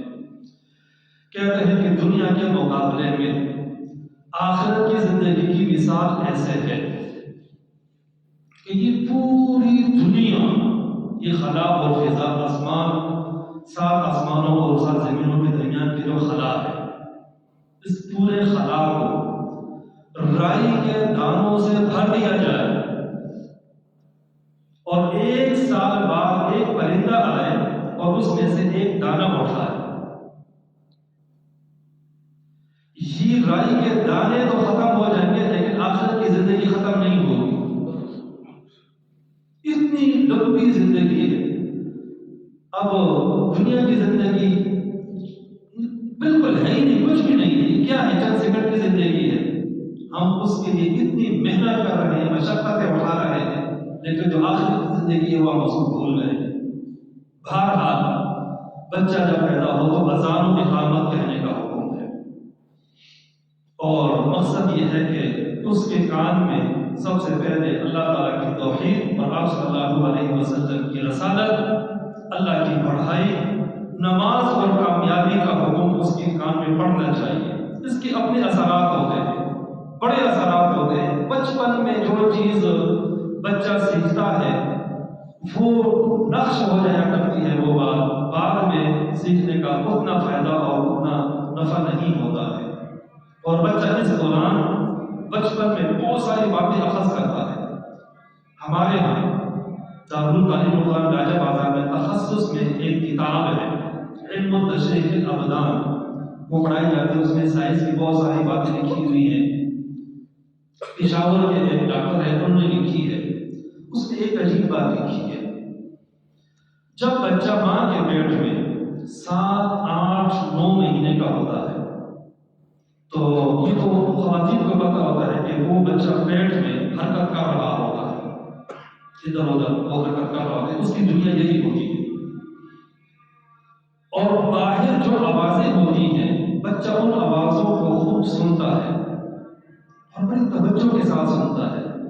وہ تو ایک اس کی اپنی دنیا ہے نا، اب دنیا کی باہر کی آوازیں ہیں تو وہ بچے سمجھتے ہیں کہ یہ کیا چیز ہوگی، تو وہ بڑے غور سے وہ آوازیں سن رہا ہوتا ہے۔ اس دوران گھر میں اگر گانا ہے، موسیقی ہے، گانا گلوچ، گھر کا ماحول ایسا ہے، برائیاں ہیں، خاص طور پر موسیقی اور گانے کی مثال دی ہے، بچہ سن رہا ہے تو وہ کیچ کر رہا ہے، دل میں یہ سارے باتیں محفوظ کر رہا ہے۔ پیدا ہونے کے بعد جب اس کے سامنے گانے کی بات آئے گی، موسیقی کی بات میں خوش ہو جائے گا، یہ وہی پرانی آواز ہے جو میں سنا کرتا تھا، طبیعت ایسی بن جائے گی۔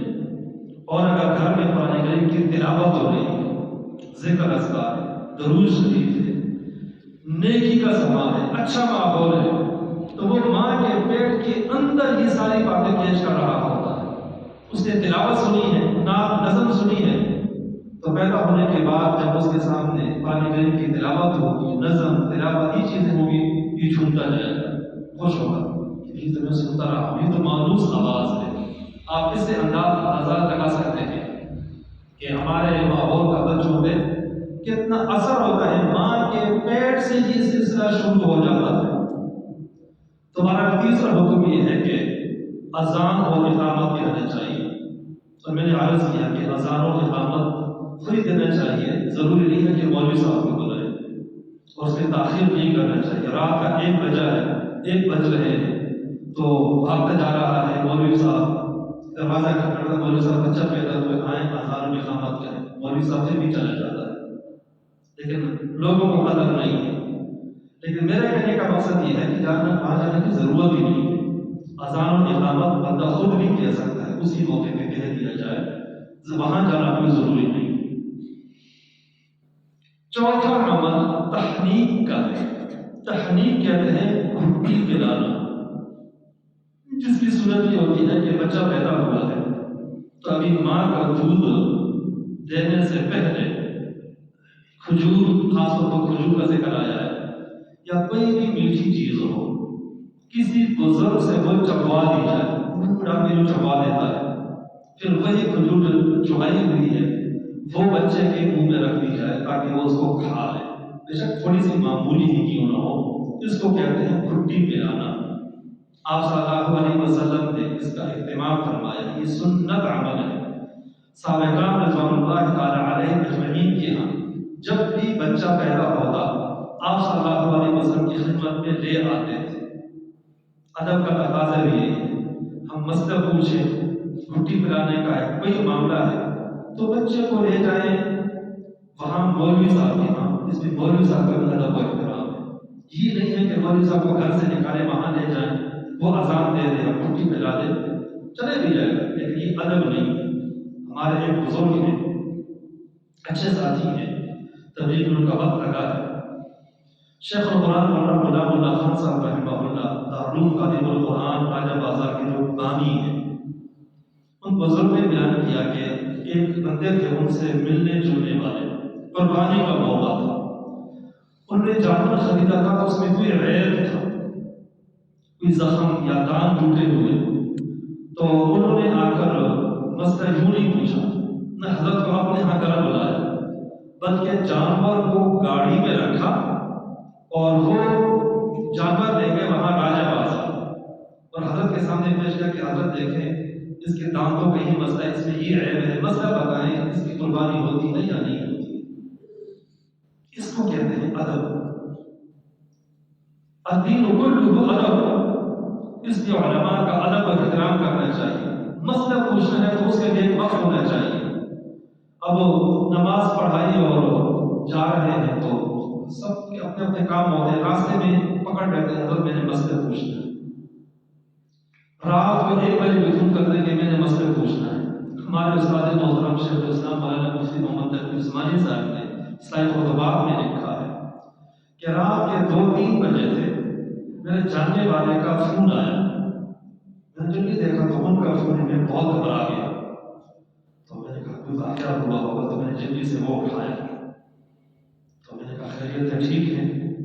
تو نے کہا حضرت ایک مسئلہ پوچھنا ہے.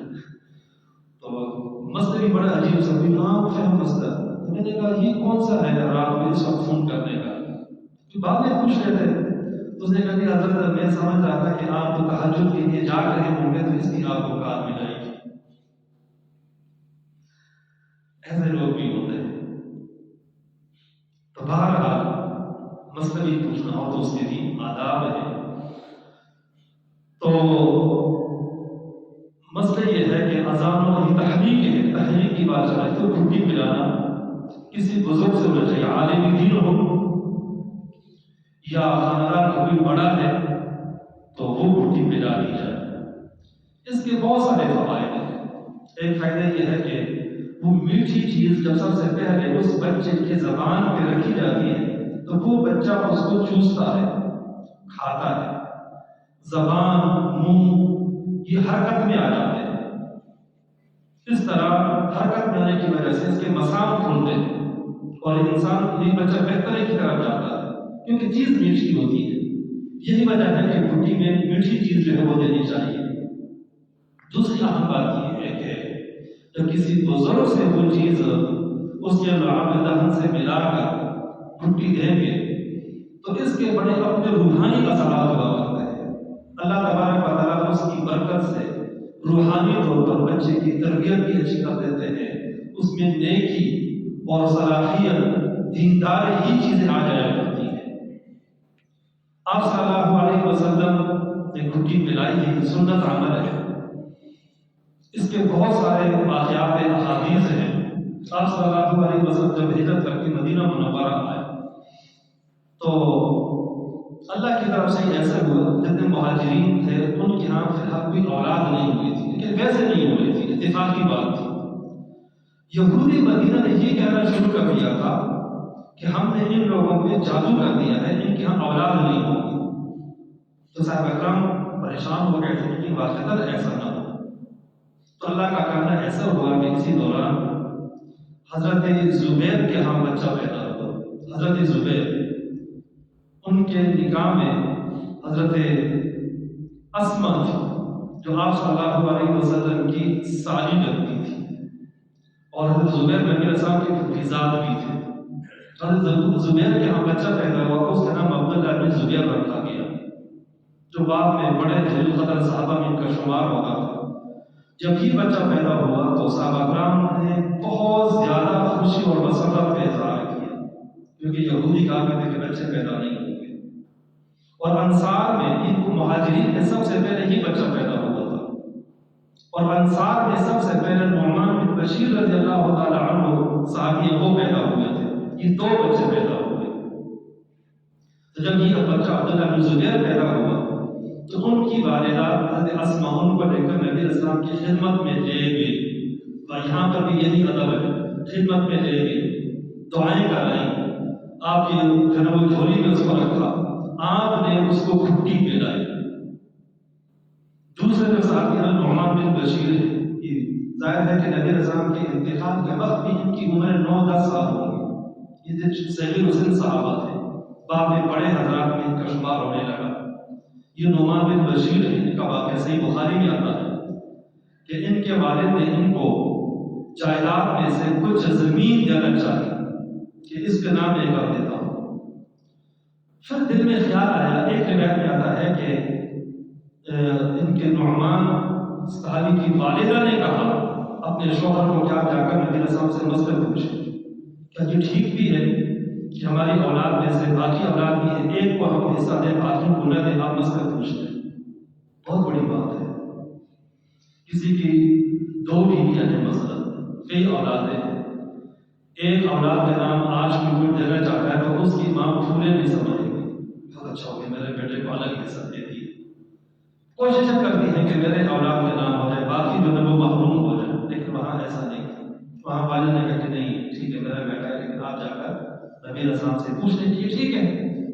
وہ گئے نبی اسلام کے پاس، آپ صلی اللہ علیہ وسلم نے فرمایا کہ یہ بالکل ٹھیک نہیں ہے، بلکہ حضرت بشیر کا ارادہ یہ تھا کہ میں نبی اسلام کو اس پہ گواہ بھی بنا لیتا ہوں، اور فرمایا کہ نہیں یہ ظلم ہے، میں اس پہ گواہ بھی نہیں دوں گا، یہ جائز نہیں، اپنے ارادے سے باز آ جاؤ۔ آپ صلی اللہ علیہ وسلم نے ہمیں بتا دیا کہ اولاد میں برابری کرنی ہے، عدل و انصاف سے کام لینا ہے، یہ جائز نہیں ہے کہ ایک کو بہت کچھ دے دیں دوسرے کو کچھ بھی نہ دیں، بلکہ شرعی مسئلہ یہ ہے کہ مرنے کے بعد جو میراث جاری ہوتی ہے اس کے حصے اللہ نے متعین کر دیے، لڑکے کے 2 حصے ہیں، لڑکی کا 1 حصہ ہے، لیکن اگر کوئی بندہ اپنی زندگی میں اولاد میں کوئی تقسیم کرنا چاہتا ہے تو یہ ہبہ ہے، یہ میراث نہیں ہے، اور ہبہ عید کا دن ہے یا کوئی اور خوشی کا موقع ہے تو سب کو برابر دیا جاتا ہے، تحفہ دیتے ہیں، یہ تو نہیں ہے کہ لڑکے کو 100 روپے ملے لڑکی کو 50 ملے، سب کو برابر دیا جاتا ہے، یہ ہبہ ہے، ہبہ کے اندر برابری ہوا کرتی ہے۔ تو جو بندہ اپنی زندگی میں میراث تقسیم کرنا چاہتا ہے تو یہ ہبہ ہے، اس میں اصل حکم یہ ہے کہ لڑکا لڑکی سب کو برابر دیا جائے، 2 لڑکے ہیں 2 لڑکیاں ہیں، 4 حصے کا سب کو برابر دے دیں۔ ہاں میراث کے طور پر دوسرا درجہ بھی جائز ہے کہ لڑکے کو 2 حصے دے دے، لڑکی کو 1 حصہ دے دے، 6 حصے کر دے، 2 حصے 2 بیٹوں کو 4 ہو گئے، 1 حصہ بیٹی کو دے، یہ بھی گنجائش ہے اس کی بھی، لیکن گنجائش والی بات ہے، افضل یہ ہے کہ سب کو برابر دے۔ لیکن کیا کریں ہمارے یہاں اتنا ظلم ہوتا ہے کہ باپ اپنی زندگی میں سب کچھ بیٹوں کے نام کر دیتا ہے، بیٹیوں کو کچھ نہیں دیتا، بہت بڑا ظلم ہے، اللہ تعالیٰ کبھی بھی معاف نہیں کریں گے، زیادتی ہے۔ بعض اوقات بیٹیوں کو تھوڑا سا دے کر کہہ دیا جاتا ہے کہ بھائیوں کو باقی دے دو، وہ بات دلی ناخواستہ دیتی ہے، اس طرح دینا بھی شرعاً معتبر نہیں ہے، ناجائز ہے، حرام ہے۔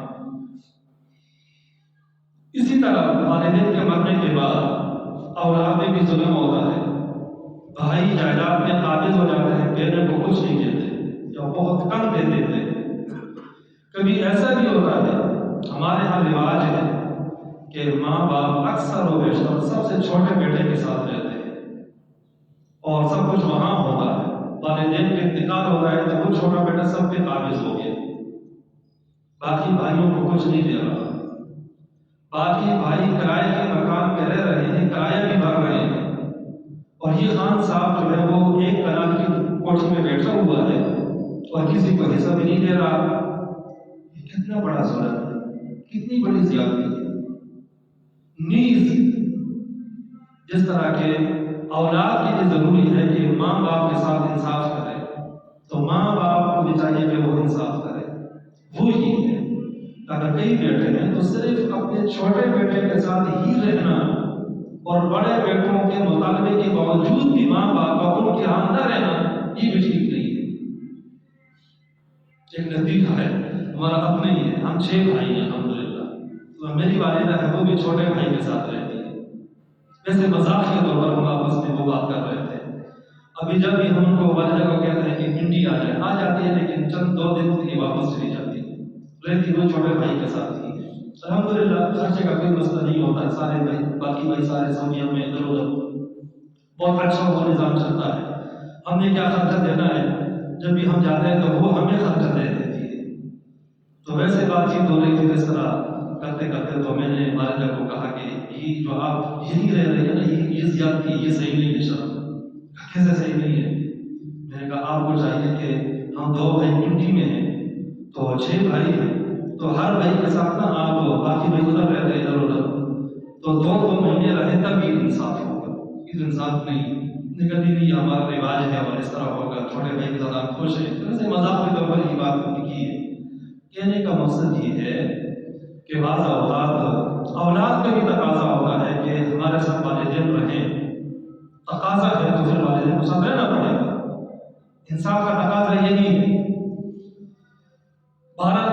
کی بات ہو رہی تھی تحقیق یہ سنت عمل ہے. آپ صلی اللہ علیہ وسلم نے عبداللہ بن زبیر اور دوسرے صحابہ کرام کو اس طرح چیز چبا کر دی اور مٹی پلائی تھی، لہٰذا ہمیں اس پہ عمل کرنا چاہیے. پانچواں جو ادب ہے اور حق ہے وہ ہے بچے کا نام رکھنا. چھٹا ویسے عقیقہ ہے، ساتواں جو ہے وہ ختنہ کرنا ہے. یہ تین چیزیں ایسی ہیں کہ یہ 7ویں دن ہونا چاہیے پیدائش کے. چنانچہ نام جو ہے بہتر یہ ہے کہ 7ویں دن کنفرم کر دیا جائے. اس سے پہلے نام پہ غور کر سکتے ہیں کون سا نام ہو اور مل بیٹھ کر غور کیا جائے، نام جو ہے وہ تجویز کیے جائے، لیکن 7ویں دن طے کرنا چاہیے کہ یہ نام ہے. شریعت کے احکامات میں بہت ساری حکمتیں بھی ہوتی ہیں. جب یہ نام رکھتے ہیں نا تو لڑ رہے ہوتے ہیں. ماں کہتی ہے کہ میرے منہ کا نام فلاں ہونا چاہیے، باپ کہتا ہے کہ فلاں ہونا چاہیے، بڑے بہن بھائی ہو تو وہ کہتے ہیں کہ یہ ہونا چاہیے، دادا دادی کا کہنا یہ ہوتا ہے کہ یہ ہونا چاہیے. آپس میں لڑ رہے ہوتے ہیں. اللہ فرماتے ہیں کہ ٹھیک ہے 1 ہفتے تک تم لڑ لو، جھگڑ دو، جو بھی کرنا ہے وہ کر لو، کم از کم 1 ہفتہ جو ہے وہ دے دیا ہے. اس کے بعد 7ویں دن نام کنفرم کر دیا جائے. سنت عمل یہی ہے کہ 7ویں دن کر دو. پہلے بعد میں ہو جائے ٹھیک ہے، کوئی حرج کی بات نہیں ہے. نام رکھنے میں ہمارے ہاں بہت زیادہ بے اعتدالیاں ہوتی ہیں. نام رکھنے کا اصول یہ ہے کہ انبیاء کرام، ازواج مطہرات، صحابہ کرام، صحابیات، اولیاء اعظام اور علماء، مفسرین، محدثین، فقہاء، امت میں جو نام پہلے سے آ رہے ہیں، خاص طور پر نیک لوگوں کے، جو تمام مسلمانوں کے جو نام پہلے سے آ رہے ہیں وہی نام رکھنا چاہیے.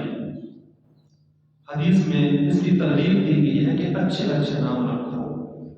آپ صلی اللہ علیہ وسلم نے ارشاد فرمایا ہے احسن، نام اچھے رکھو، اس لیے کہ قیامت کے دن ہر بندے کو اس کے نام کے ساتھ پکارا جائے گا. نام اچھا ہوگا تو سب سن رہے ہوں گے. نام ہی رکھا ہے بوٹا خان، تو قیامت کے دن بوٹا خان حاضر ہو، بوٹا خان یہ جو نام ہے تو نام بھی صحیح ہونا چاہیے. اس لیے آپ نے فرمایا کہ اچھے نام رکھو. خاص طور پر آپ نے فرمایا کہ عبداللہ اچھا نام ہے، پھر فرمایا کہ عبدالرحمن اچھا نام ہے. اب ہر جگہ عبداللہ عبدالرحمن تو نہیں چل سکتا، ترجیح تو ان کو دینا چاہیے، لیکن اصل مقصد یہاں پہ یہ بیان کرنا ہے کہ عبد اللہ کا بندہ، عبداللہ رحمان کا بندہ، ہر وہ نام کہ اللہ تعالیٰ کے صفاتی ناموں میں سے کسی صفات نام کی طرف لفظ عبد کی اضافہ کر دی جائے وہ بہتر ہے. عبد الرزاق، عبد الرحیم، عبد السلام، اس طرح تیسرے درجے میں یہ نام آ جاتے ہیں. اور اس کے بعد ہر وہ نام کہ جس کا معنی اچھا ہو، بے شک وہ نیا ہو تب بھی ٹھیک ہے، لیکن جو معنی مسلمانوں میں، جو نام مسلمانوں میں رائج ہی نہیں ہے، خاص طور پر اس کا معنی بھی نہیں بنتا یا غلط بنتا ہے تو یہ ٹھیک نہیں ہے. ہاں نام بن چکا ہے، پہلے سے آ رہا ہے تو پھر معنی بھی نہیں دیکھا جاتا. عمر اور عثمان کا کوئی معنی نہیں جان کر سکتا. عمر عثمان کا کوئی معنی نہیں، نام بن گئے. جب نام بن گئے ہیں تو اب اس میں معنی نہیں دیکھا جائے گا. کوئی بھی اپنے بچے کا نام عثمان رکھے گا تو اسی نسبت سے رکھے گا، عمر رکھے گا تو اسی نسبت سے رکھے گا. لہٰذا یہ نام بن گئے یہ ٹھیک ہے، لیکن نیا کوئی نام ہو وہ رکھنا ہو تو اس میں معنی کی رعایت ضروری ہے. اگر معنی ٹھیک نہ ہو تو وہ نام رکھنا درست نہیں ہے. اور معنی کی بڑی تاثیر ہوتی ہے نام کی اگر معنی درست نہ ہو تو. یہی وجہ ہے کہ آپ صلی اللہ علیہ وسلم کے زمانے میں جو لوگ مسلمان ہوتے تھے، آپ صلی اللہ علیہ وسلم ان سے نام پوچھتے. نام اگر غلط ہوگا تو آپ تبدیل کیا کر دیا کرتے تھے. ہمارے ایک ساتھی ہیں عالم ہیں، انہوں نے ایسے تمام نام احادیث سے جمع کیے ہیں جو رسول اللہ صلی اللہ علیہ وسلم کو اچھے نہیں لگے تھے اور تبدیل کر دیے تھے. تو نام اچھا ہونا چاہیے، اگر واقعا بہت غلط نام ہے اس کو دفعہ میں تبدیل کرنا بھی ضروری ہے. نام کا اثر ہوتا ہے. موطا امام مالک میں بڑا عجیب واقعہ آتا ہے. حضرت عمر رضی اللہ تعالی عنہ کی خدمت میں ایک شخص آیا، تعارف کیا کیا نام ہے تو اس نے کہا کہ جمارہ میرا نام ہے. انگارے کو کہا جاتا ہے۔ والد کا کیا نام ہے؟ اس نے کہا شہاب، شہاب آگ کے شعلے کو کہا جاتا ہے۔ اچھا یہ کس قبیلے سے تعلق ہے؟ بنو حرقہ سے تعلق ہے۔ حرقہ آگ کے جلانے کو کہا جاتا ہے۔ اچھا یہ کون سا علاقہ ہے؟ تو اس کا بتایا ذات اللظا، ایک علاقہ ہے، لظا بھی آگ کے شعلے کو کہا جاتا ہے۔ اس طرح کئی باتیں اس نے بتائی جن میں نسبت آگ کی طرف ہو رہی تھی۔ تو ہم نے فرمایا جلدی چلا جاؤ، تمہارے گھر کو آگ لگی ہوئی ہے۔ وہ جا کر دوڑتا ہوا گیا، جا کر دیکھا باقاعدہ وہاں پہ آگ لگی ہوئی تھی۔ تو نام کا اثر ہوتا ہے۔ یہ واقعہ مولانا امام مالک کی روایت ہے۔ ایک مشہور تابعی ہیں، بزرگ ہیں، بڑے محدث بھی ہیں، سعید بن مسیب بن حزن، مسیب دونوں طرف ٹھیک ہے۔ ان کے جو دادا ہوئے حزن ہوئے، یہ مسیب اور حزن دونوں صحابی تھے، یہ سعید صحابی نہیں ہے۔ ان کے دادا حضرت حزن آپ صلی اللہ علیہ وسلم کی خدمت میں حاضر ہوئے، پوچھا کیا نام ہے؟ حزن۔ میں کہ نام بدل دو، یہ ٹھیک نہیں ہے، حزن کے معنی غمگین، غم کیا ہے، پریشانی کیا ہے، نام بدل دو۔ ٹھیک ہے، کہ اسے بدل دو، لیکن باپ نے بدلا نہیں۔ خیال آیا کہ جائز تو یہ بھی ہے، ماں باپ کا رکھا ہوا ہے تو نہیں بدلا۔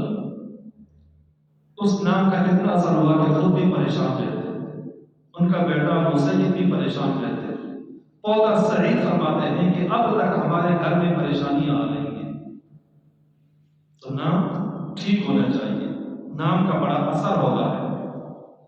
امام ابو حنیفہ رحمہ اللہ کے زمانے کا واقعہ ہے۔ آپ کے علم میں ایک طبقہ پایا جاتا ہے جو صحابہ کرام رضوان اللہ تعالی علیہم اجمعین سے بغض و عداوت رکھتا ہے، پھر خاص طور پر خلفائے راشدین ابو بکر، عمر اور عثمان سے۔ کوفہ میں اس طرح کا ایک شخص تھا، اس کے دو گدھے تھے، ایک کا نام اس نے ابو بکر رکھا، دوسرے کا عمر رکھا۔ یہ واقعہ ہے، یہ نام رکھا۔ امام ابو حنیفہ رحمہ اللہ اپنے مجلس میں بیٹھے ہوئے تھے، کسی نے آ کر بتایا کہ فلاں شخص نے جو اپنے گدھوں کا نام ابو بکر اور عمر رکھا تھا، گدھے نے اسے لات ماری ہے اور وہ بندہ وہیں پہ مر گیا۔ امام ابو حنیفہ نے فرمایا کہ جس کا نام عمر رکھتا نا، اسی گدھے نے مارا ہوگا۔ تو بعد میں تحقیق کی تو معلوم ہوا کہ اسی گدھے نے لات ماری تھی جس کا نام عمر رکھا تھا۔ اس لیے کہ عمر ایسے حضرت ابوبکر سے نرم مزاج تھے، لیکن حضرت عمر ننگی طباع تھے، تو کسی کی رعایت نہیں کرتے تھے، تو اس کا جو ہے وہ وہی مار دیا اس کو۔ نام کا اثر ہوتا ہے۔ مولانا تھانوی صاحب رحمہ اللہ کے حالات میں لکھا ہے، ایک شخص ان کے پاس اپنا بچہ آیا، بچے کا نام تھا کریم اللہ۔ وہ بچہ بیمار بہت رہتا تھا۔ جیسے کریم اللہ کے کئی معنی آتے ہیں، معنی معلوم ہو، نام رکھ دیا جائے تو ٹھیک ہے۔ تو کریم کا ایک معنی ہی کلمہ سے بنا ہے، کلمہ کے معنی زخم کرنے کے بھی آتے ہیں۔ تو کریم اللہ نام رکھا تھا۔ آپ نے پوچھا بچہ بیمار، ہاں بیمار ہوتا ہے، کیا نام ہے؟ کریم اللہ۔ آپ نے فرمایا کس کا نام؟ سلیم اللہ۔ سلیم سلامتی سے ہے، وہ نہ رکھے، یہ رکھے۔ انہوں نے جو سلیم اللہ نام رکھا تھا، چند دنوں کے بعد وہ ٹھیک ہونا شروع ہو گیا، بیماری نہیں ہوئی، ٹھیک ہو گیا۔ تو نام کا اثر ہوتا ہے۔ بڑی عجیب کہانی واقعہ ہے۔ مولانا عبدالحی لکھنوی رحمہ اللہ بہت بڑے عالم دین تھے، ان کی عمر 40-45 سال ہوئی ہے، لیکن دین کی اتنی بڑی خدمت کی ہے کہ پورے ہند میں، یعنی ایشیا میں، پاک و ہند میں، ان علاقوں میں عربی تصانیف اور تحقیقی کام سب سے زیادہ انہوں نے کیا ہے۔ ان کی کتابوں سے پوری دنیا کی لائبریریاں، کوئی ایسی لائبریری نہیں ہوگی جہاں ان کی کتاب نہیں ہوگی۔ تفسیر، حدیث، فقہ وغیرہ بہت کام کیے، کمال کیے۔ یہ لکھنؤ کے رہنے والے تھے۔ ان کے والد کا نام تھا مولانا عبدالحلیم لکھنوی، وہ طبیب بھی تھے، اور انہوں نے اپنے بیٹے کی بڑی عجیب و غریب تربیت کی تھی۔ جیسے اولاد کی تربیت کیوں ضروری ہے؟ مثلا ان کو پابند کیا ہوا تھا کہ پڑھنا ہے اور خوب جو ہے وہ اچھی طرح محنت کرنی ہے، یہاں تک کہ لکھا ہے کہ وہ ادھر ادھر جو وہ باہر باہر زیادہ نہیں جانے دیتے تھے اور یہ کا حکم دیا ہوا تھا کہ بالکل یکسو ہو کر جو ہے وہ پڑھنا. ایک مرتبہ یہ عبدالحی لکھنوی رحمہ اللہ مطالعہ کر رہے تھے اپنی جگہ میں بیٹھ کر، تو والد صاحب نے خادم کو کہا کہ بیٹھ کر مطالعہ کر رہا تھا، اس دوران انہوں نے پانی مانگا کہ مجھے پانی دے دو، پیاس لگی ہے، بہن کو یا گھر میں کسی کو کہا ہوگا. تو والد کو تشویش ہوئی کہ یہ بچہ مطالعہ کر رہا ہے اور مطالعے کے دوران، اسٹڈی کے دوران پڑھتے ہوئے یہ کیسے خیال آ گیا کہ مجھے بھوک لگی ہے، پیاس لگی ہے. اتنا انہماک ہونا چاہیے کتاب کے ساتھ کہ پتہ ہی نہ چلے. امام مسلم رحمہ اللہ امام بخاری کے بعد بہت بڑے محدث ہیں، ان کے حالات میں یہ بات لکھی ہے کہ رات کو مطالعہ کر رہے تھے، ایک حدیث دیکھی، دوسری حدیث دیکھی، تحقیق کرتے کرتے کرتے وہ حدیث نہیں مل رہی تھی. ساتھ کھجوریں بہت ساری رکھی ہوئی تھی، کھجور لے رہے ہیں اور کھا رہے ہیں، حدیث تلاش کر رہے ہیں. دوسری کھجور لی اور جو ہے وہ تلاش کر رہے ہیں، کرتے کرتے پتہ نہیں چلا، صبح تک جو ہے وہ تحقیق کرتے رہے. جتنی کھجوریں تھیں وہ ساری کی ساری کھجوریں کھا لی اور وہ زیادہ ہو گئی. ان کی طبیعت بعد میں خراب ہوئی اور اسی سے ان کا انتقال ہوا. یعنی آپ اندازہ لگا سکتے ہیں کہ ہمارے بڑے حضرات نے علم کے سلسلے میں کتنی کوششیں کی، ساری رات لگے رہتے تھے. امام محمد رحمہ اللہ ساری رات کتابوں کا مطالعہ کرتے. تو کسی نے کہا، گھر والے بھی بڑے لوگ کہتے تھے کہ آپ ساری رات مطالعہ کرتے رہتے ہیں، آرام بھی کر لیا جائے. تو نے کہا کہ نہیں، سارے لوگ اس لیے سو رہے ہیں کہ جب ان کو مسئلہ پیش آئے گا تو وہ امام محمد سے پوچھ لیں. اگر میں بھی رات کو سو گیا تو مسئلہ کون بتائے گا؟ تو یہ عجیب و غریب ان کی کہانیاں ہیں. تب وہی لکھنوی نے کہا مجھے پانی دے دو. تو والد صاحب نے کہا کہ یہ بچہ کیسے پڑھے گا، یہ تو مطالعہ کر رہا ہے اور درمیان میں بھوک اور پیاس کا احساس ہو رہا ہے. تو بچی کا خادم جو بھی تھا گھر میں اس کو کہا کہ مٹی کا تیل گلاس میں دے دو، یہ پیتا نہیں یا نہیں پیتا. تو اس نے مٹی کا تیل ڈال کر جو ہے وہ دے دیا، یہ پانی میں پی لو. تو اس نے جو وہ کتاب کی طرف دیکھا ہے اور جو وہ سارا کا سارا تیل جو ہے وہ پی لیا اور جو ہے وہ گلاس واپس کر دیا. کوئی احساس نہیں ہوا کہ میں نے پانی پیا ہے یا میں نے وہ ہے تیل پیا ہے، پتہ ہی نہیں چلا. تو والد صاحب نے کہا ہاں ٹھیک ہے، مجھے کوئی تسلی ہوگی، یہ بچہ پڑھ لے گا، یہ پڑھ لے گا. پھر خود طبیعت سے جدی سے دوائیاں وغیرہ منگوائی اور ان کا علاج کیا اور ٹھیک ہو گئے. شیخ الحدیث مولانا زکریا صاحب رحمہ اللہ کی تربیت والد صاحب نے اس طرح کی کہ 6 مہینے تک ان کے پاس جوتا نہیں تھا اور جوتے کی ضرورت نہیں پڑی، اس لیے کہ جس کمرے میں مطالعہ کرتے تھے اس کے اور مسجد کے درمیان کوئی ایسی جگہ نہیں تھی جہاں جوتے کی ضرورت ہو. مطالعہ کر رہے ہیں، نماز کا وقت ہوا تو وہیں سے مسجد میں آ گئے، پھر مسجد وہاں چلے گئے. یہ 6 مہینے تک ان کے پاس جوتے کی ضرورت پیش ہی نہیں آئی. اتنی محنت کر کے یہ حضرات ہمارے اکابر بنے. یہ جو فضائل اعمال ہم پڑھ رہے ہیں کوئی آسان کام ہے، لکھنے والے کوئی عام پڑھتے ہیں، اللہ نے اس سے تو قبولیت دی ہے. میں یہ عرض کر رہا تھا کہ عبدالحلیم لکھنوی رحمہ اللہ بڑے بزرگ تھے، طبیب تھے، عالم تھے. ان کے ہاں اولاد جب بھی ہوتی تھی تو بچپن میں بچے فوت ہو جاتے تھے. اس کی وجہ سے میڈیکل کے طور پر بھی کئی مسائل ہوتے ہیں، بہت ساری چیزیں ہوتی ہیں، کچھ بیماریاں ہوتی ہیں. تو یہ جو قذف میرا ہمارے یہاں مشہور ہے، جائز ہے، کوئی حرج کی بات نہیں ہے. لیکن اس میں سائنسی طور پر ہر جگہ نہیں ہوتا. بعض جگہ ایسے ہوتا ہے کہ خالہ زاد، ماموں زاد، چچا زاد، پھوپھی زاد کا نکاح ہوتا ہے تو خاندانی طور پر ممکن ہے کہ کچھ بیماریاں ایسی ہوں جن کے اولاد پہ اثر پڑتا ہے، لیکن قاعدہ کلیہ نہیں ہے. بعض میں ہو سکتا ہے، بعض میں نہیں بھی ہو سکتا. تو اس بات کے پیش نظر اگر کوئی تحقیق کر لے پہلے اور یہ ٹیسٹ وغیرہ کرا لے پھر رشتہ ہو تو کوئی حرج کی بات بھی نہیں. لیکن یہ سمجھنا کہ بالکل یہ ٹھیک ہی نہیں، یہ بات غلط ہے. تو بہرحال ان کی اولاد جب بھی پیدا ہوتی تو وہ بچپن میں فوت ہو جاتی تھی. ان کی ملاقات کسی بزرگ سے ذکر کیا کہ میری اس کا اولاد فوت ہو جاتی ہے. تو انہوں نے کہا کہ اب ایسا کریں کہ جب بھی اللہ تعالیٰ آپ کو اولاد دے تو آپ نے ابھی سے ارادہ بھی کر لینا ہے، اور جب وہ بچہ پیدا ہو تو اس کا نام عبدالحی رکھنا ہے۔ حی کے معنی ہوتے ہیں زندہ ذات اللہ تعالیٰ کی، عبدالحی اللہ تعالیٰ کا بھی زندہ ذات اللہ کا بندہ۔ جب یہ بچہ پیدا ہوا تو انہوں نے اس بچے کا نام عبدالحی رکھا۔ یہ بچہ بچ بھی گیا، بڑا بھی ہوا، اور میں نے عرض کیا بڑا ہوگا 45 سال عمر پائی، لیکن اس اللہ کے بندے نے 1000 علماء سے بھی زیادہ کام کیا۔ اللہ تعالیٰ نے دین کا اتنا کام لے لیا۔ باقی باتیں میرا موضوع نہیں ہے، موضوع صرف اتنی بات ہے کہ دیکھیں نام کا کتنا اثر ہوتا ہے۔ عبدالحی نام کا اثر تھا، اللہ تعالیٰ نے اسے بچا دیا۔ اس لیے بچوں کا نام اچھا رکھنا چاہیے۔ ہمارے یہاں یہ رواج ہے کہ نیا سا نیا نام دیکھا جائے، ہاں اس کا کوئی معنی ہو یا نہ ہو، بس نیا نام ہے تو یہ رکھنا ہے، بس تو یہ غلط طریقہ ہے۔ اسی طرح یہ رواج ہے کہ پورے خاندان میں دیکھا جائے کہ یہ نام کسی کا نہیں ہونا چاہیے، بھائی بہنوں کی اولاد میں سے اور ماموزاد اور وہ رشتہ دار میرے کراچی میں رہ رہے ہیں، لاہور میں رہ رہے ہیں، ان کے یہاں بھی یہ نام نہیں ہونا چاہیے۔ نمبر 2، ارد گرد محلے میں وہ آگے تک جو وہ کئی محلے ہیں، کسی کا نام نہیں ہونا چاہیے، ایسا نام ہم رکھیں گے۔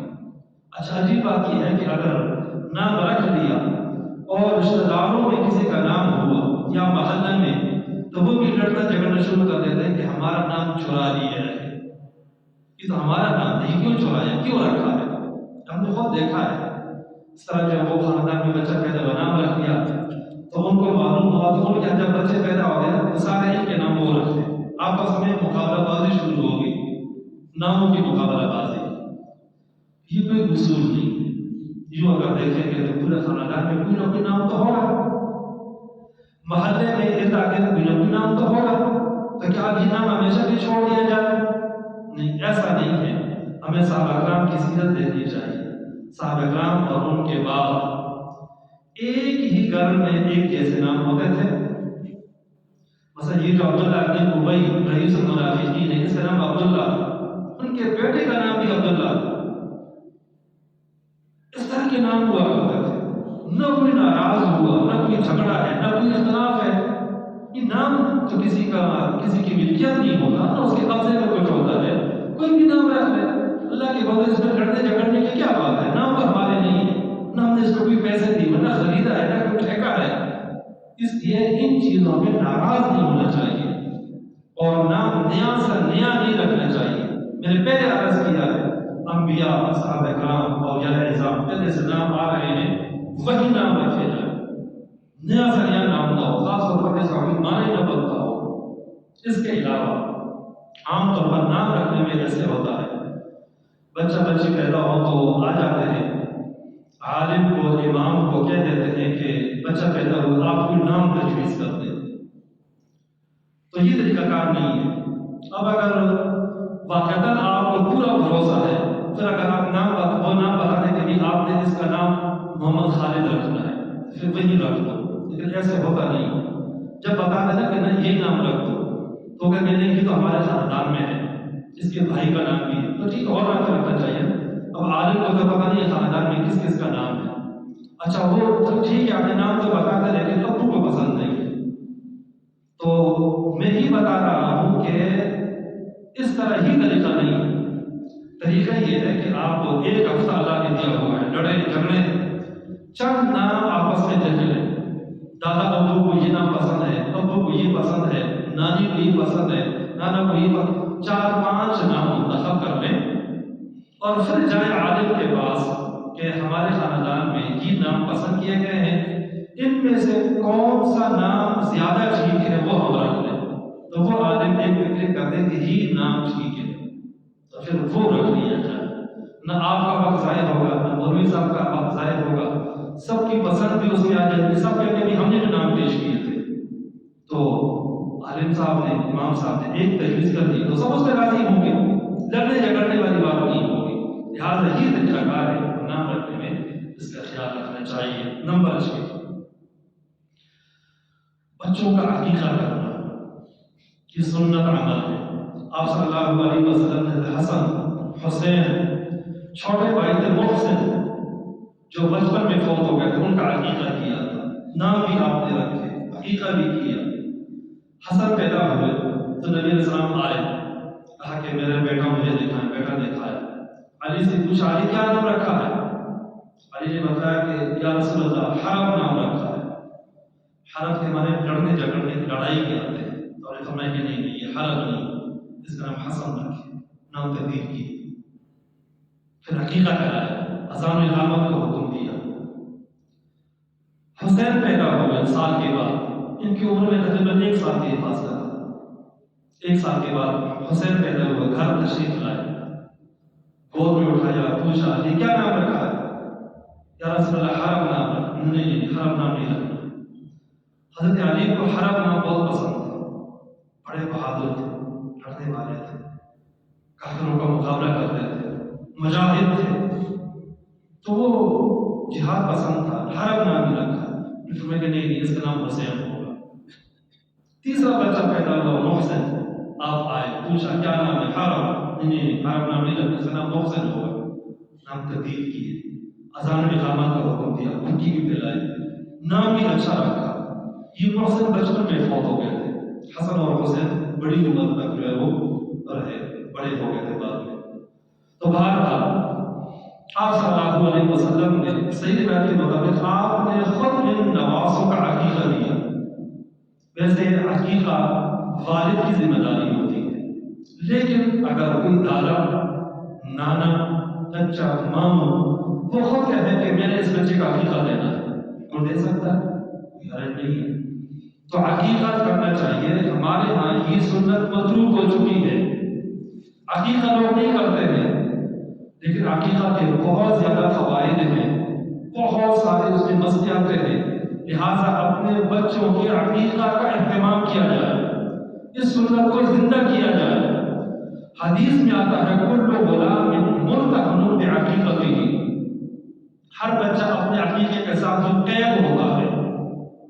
جب عقیقہ کرتے ہیں تو وہ قید سے آزاد ہوتا ہے، عقیقہ نہیں کریں گے تو وہ قید رہے گا، مختلف بیماریاں اس کو جکڑ دیں گی، امراض میں، مسائل میں، تکلیفوں میں مبتلا ہوگا۔ جب عقیقہ کریں گے اس کے اللہ تعالیٰ کے نام پہ اس کی طرف سے جانور ذبح کر دیں گے، اس کی روح کھل جائے گی، مختلف بیماریوں سے ہٹ جائیں گی۔ یہ جو بچے بیمار ہوتے ہیں، مختلف امراض ہیں، پریشانیاں ہیں، اس کی ایک وجہ یہ ہے کہ ہم عقیقہ نہیں کرتے۔ اور بہت افسوس کی بات ہے کہ سالگرہ ہم دھوم دھام سے منا رہے ہوتے ہیں، سال کے بعد سب کو بلایا، کیک کاٹا اور خرچہ کیا، ہر سال تکلیف اٹھا رہے ہیں، سب کو جمع کرتے ہیں، اتنا زیادہ خرچہ کرتے ہیں اور ہر سال کر رہے ہوتے ہیں، لیکن جب عقیقہ کی بات آتی ہے تو سال میں عقیقہ کرنا ہوتا ہے۔ بکرے کی خریدنا 25,000 کا ہے، 30,000 کا ہے، گنجائش نہیں ہے۔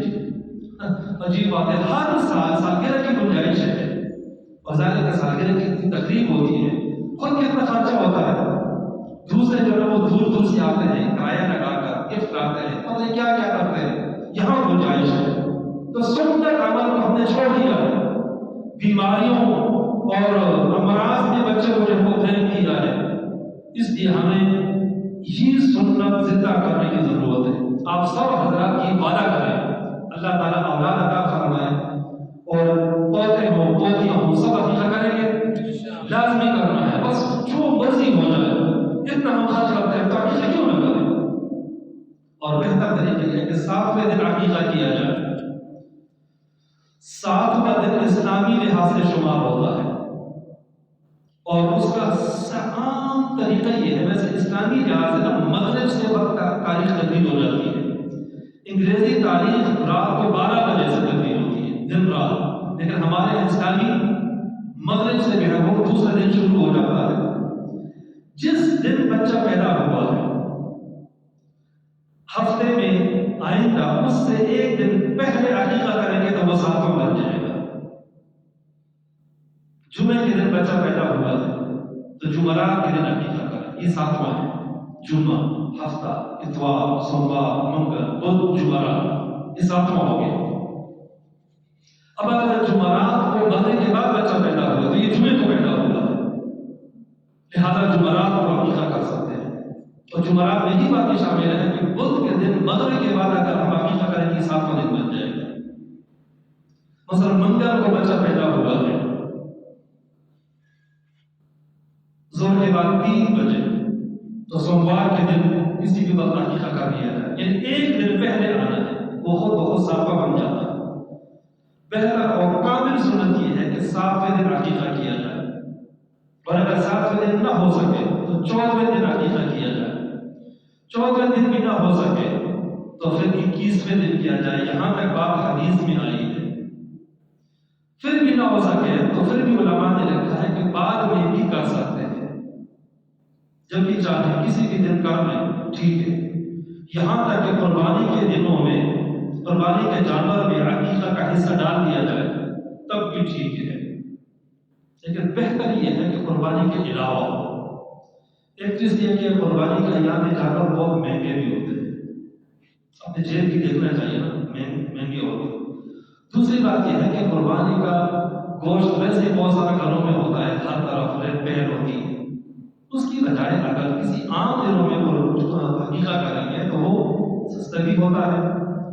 گوشت کی خود بھی ضرورت ہوتی ہے، اقربا اور رشتہ داروں اہل محلہ میں تقسیم ہو جائے تو سب کا بھلا بھی ہو جائے گا. اس لیے 7ویں دن عقیقہ کرنے کا اہتمام کرنا چاہیے. لیکن زندگی بھر جب بھی چاہے عقیقہ ہو سکتا ہے. ایک بندے کا عقیقہ نہیں ہو، اس کی عمر زیادہ ہو گئی، بوڑھا بھی ہو گیا ہے، تو اس کا عقیقہ کرنا بھی فائدہ سے خالی نہیں ہے. فتاوی رحیمیہ میں لکھا ہے، میں نے خود کتاب لکھی ہے مسائل عقیقہ، بہت تفصیل سے میں نے اس میں مسائل جمع کی. مسائل عقیقہ فتاوی رحیمیہ میں مسئلہ ایک بندہ فوت ہو گیا، اس کا عقیقہ ہو سکتا ہے. عقیقہ تو ویسے نہیں ہو سکتا، سنت عمل ہے، لیکن پھر بھی اس کی طرف سے جانور ذبح کر دیا جائے، پھر بھی ثواب تو پہنچ جائے گا، ثواب پہنچ جائے گا. فائدہ پھر بھی ہے. اگر عقیقہ کا جو مقصد ہے وہ تو یہ ہے کہ بیماریوں سے محفوظ ہو جائے، وہ تو ویسے ہی بیچارہ اللہ کا پیارا ہو گیا، مقصد تو نہیں پورا ہوگا، لیکن پھر بھی کر لینے کا نقصان تو پھر بھی نہیں ہے، فائدہ ہی ہے. باقی عقیقہ کے وقت کی بات ہے کہ 7ویں دن ہونا چاہیے. پھر لڑکے کی طرف سے 2 بکرے ہوں، اگر لڑکی ہے تو 1 بکرا ہونا چاہیے. اس کی بہت ساری وجوہات ہیں، میں نے خود اس کتاب میں لکھی ہے، کئی وجوہات ہیں.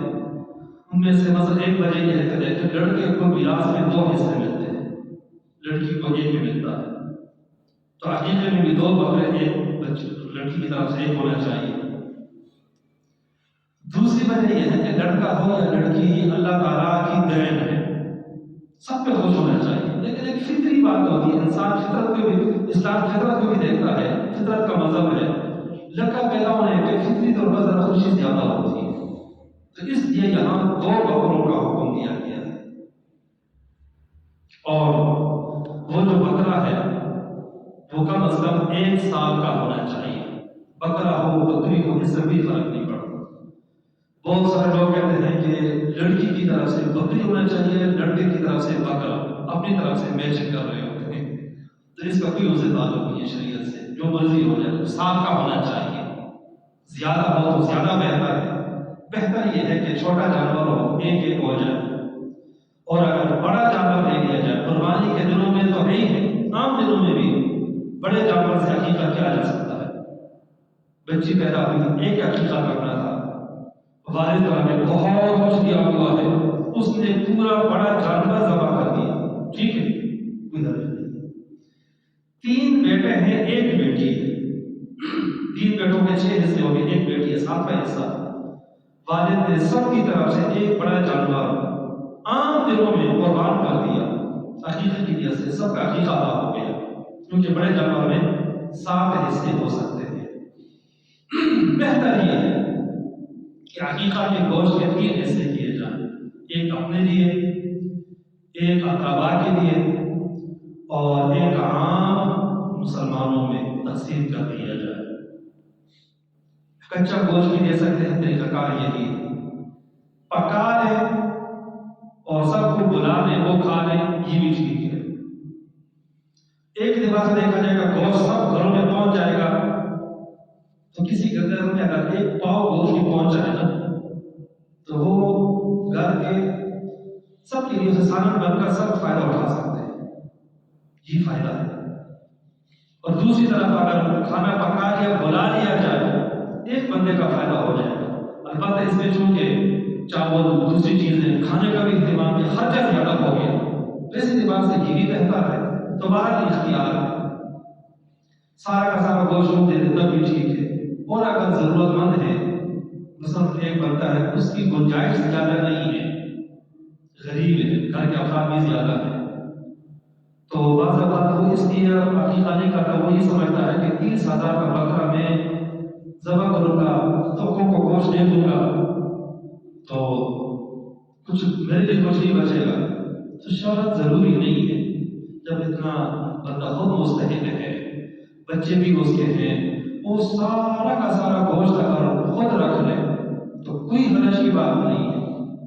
ضرورت مند ہے، آپ صرف اس وجہ سے عقیقہ نہ چھوڑیں کہ میں غریب ہوں تو بعد میں کیا کروں گا، بھئی آپ ذبح کر لیں، پورا گوشت گھر میں رکھ لیں، بچوں نے کب ہم کو گوشت ملنا ہے، سارا پیشہ گھر میں رکھ لیں اور مہینے تک استعمال کرتے رہیں، منع تو نہیں ہے، لہٰذا اس طرح گھر میں سالن کا انتظام بھی ہو جاتا ہے۔ تو بہرحال یہ مکمل اختیار ہے۔ لوگوں میں یہ مشہور ہے کہ عقیقہ کا جو جانور ہوتا ہے اس کی ہڈیاں توڑنا نہیں چاہیے، تو حدیث میں ویسے اس کا ذکر آیا ہے لیکن یہ صرف مستحب عمل ہے اور اس کی حکمتیں بھی لکھی ہیں، لیکن بہرحال ضروری نہیں ہے، توڑ سکتے ہیں اور گوشت کے ٹکڑے ٹکڑے بھی کیے جا سکتے ہیں۔ بہت سارے لوگ کہتے ہیں کہ جانور کی ران جو ہے وہ نانی کو ملنے چاہیے یا نانا کو ملنے چاہیے، یا کسی کوئی دادے کا ذکر کرتا ہے، کسی کو کہ سری فلاں کو ملنے چاہیے، یہ توہمات ہیں، حقیقت سے کوئی تعلق نہیں ہے۔ بہت سارے لوگ کہتے ہیں کہ والدین گوشت نہ کھائیں، بہت سارے کہتے ہیں کہ اہل کھانا نہ کھائیں، بھائی کسی کو دے دیں، تو یہ ساری باتیں ٹھیک نہیں ہے، سب بات کی جائز ہے، کسی قسم کا کوئی معاملہ نہیں ہے۔ تو بہرحال میں یہ کہنا چاہتا ہوں کہ یہ عقیقہ بہت زبردست سنت ہے اور اس کو زندہ کرنے کی ضرورت ہے۔ ہمارے ہر محلے میں ہر مسلمان عقیقہ بڑی آسانی سے دے سکتا ہے، اس لیے عقیقہ دینے کا اہتمام کرنا چاہیے۔ نمبر 7، بچہ ہے تو 7ویں دن اس کا ختنہ کرنا، البتہ 7ویں دن بہتر ہے، لیکن اس کی شرط یہ ہے کہ بچہ برداشت بھی کر سکے۔ اگر بچہ بہت چھوٹا ہے، ڈاکٹر یہ کہہ رہے ہیں کہ یہ برداشت نہیں کر سکتا، موسم ایسا ہے، تو شریعت نے 7ویں دن کو متعین نہیں کیا ہے، بعد میں جب یہ تحمل برداشت پیدا ہو جائے تو اس کا ختنہ کرایا جا سکتا ہے، اور اچھے ڈاکٹر سے ختنہ کرانا چاہیے۔ ختنہ کے سائنسی، میڈیکل اور طبی لحاظ سے بہت زیادہ فوائد ہیں۔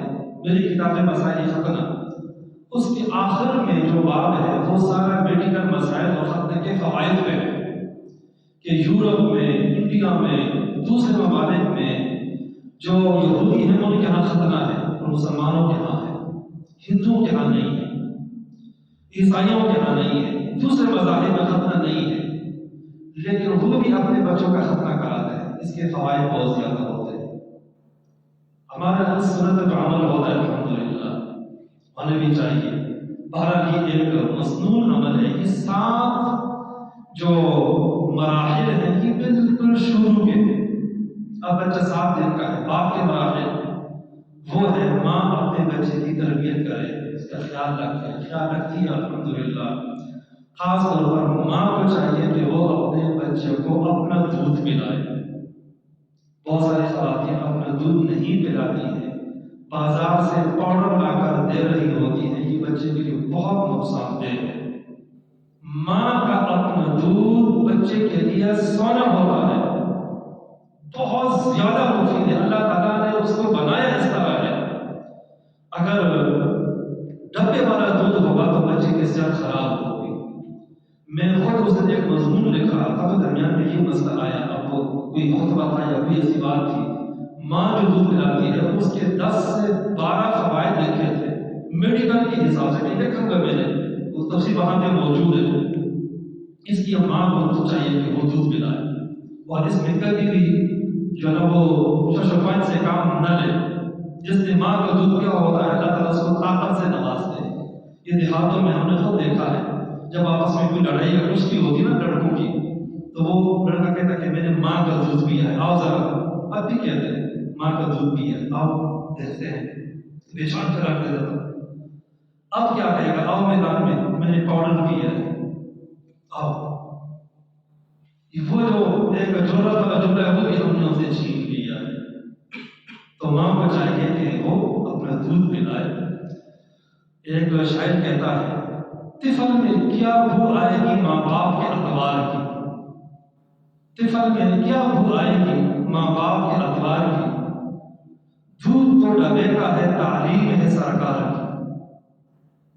کالج میں بگڑ جاؤ گے بس پاس یہی ہے، رہو میرے پاس میرا پاس یہی ہے. طفل میں کیا بھو آئے گی ماں باپ کے اتوار کی. ماں باپ کہ جو اخلاق اطوار طور طریقے ہیں وہ بچے سے کیسے معلوم ہوں گے؟ دودھ تو ڈبے کا ہے تعلیم ہے سرکار کی. کالج میں بگڑ جاؤ گے وسواس یہی ہے، تم رہو میرے پاس. یہ پاس یہاں ضرب مکان ہے. تم رہو میرے پاس میرا پاس یہی ہے، میرا لحاظ اسی میں کہ یہی رہو. وہاں کی تعلیم سیکھ کر لے وہ کہاں چلے جاؤ گے؟ بگڑ جاؤ گے. تو بہرحال ماں کا دودھ بہت ضروری ہے، اس کا خیال رکھنا چاہیے. اور بچے کو جو دودھ دیا جاتا ہے 2 سال تک بچے کا حق ہے. اور اگر مزید بھی کوئی ضرورت ہو، بچہ بہت کمزور ہے، تو 2.5 سال تک بچے کو دودھ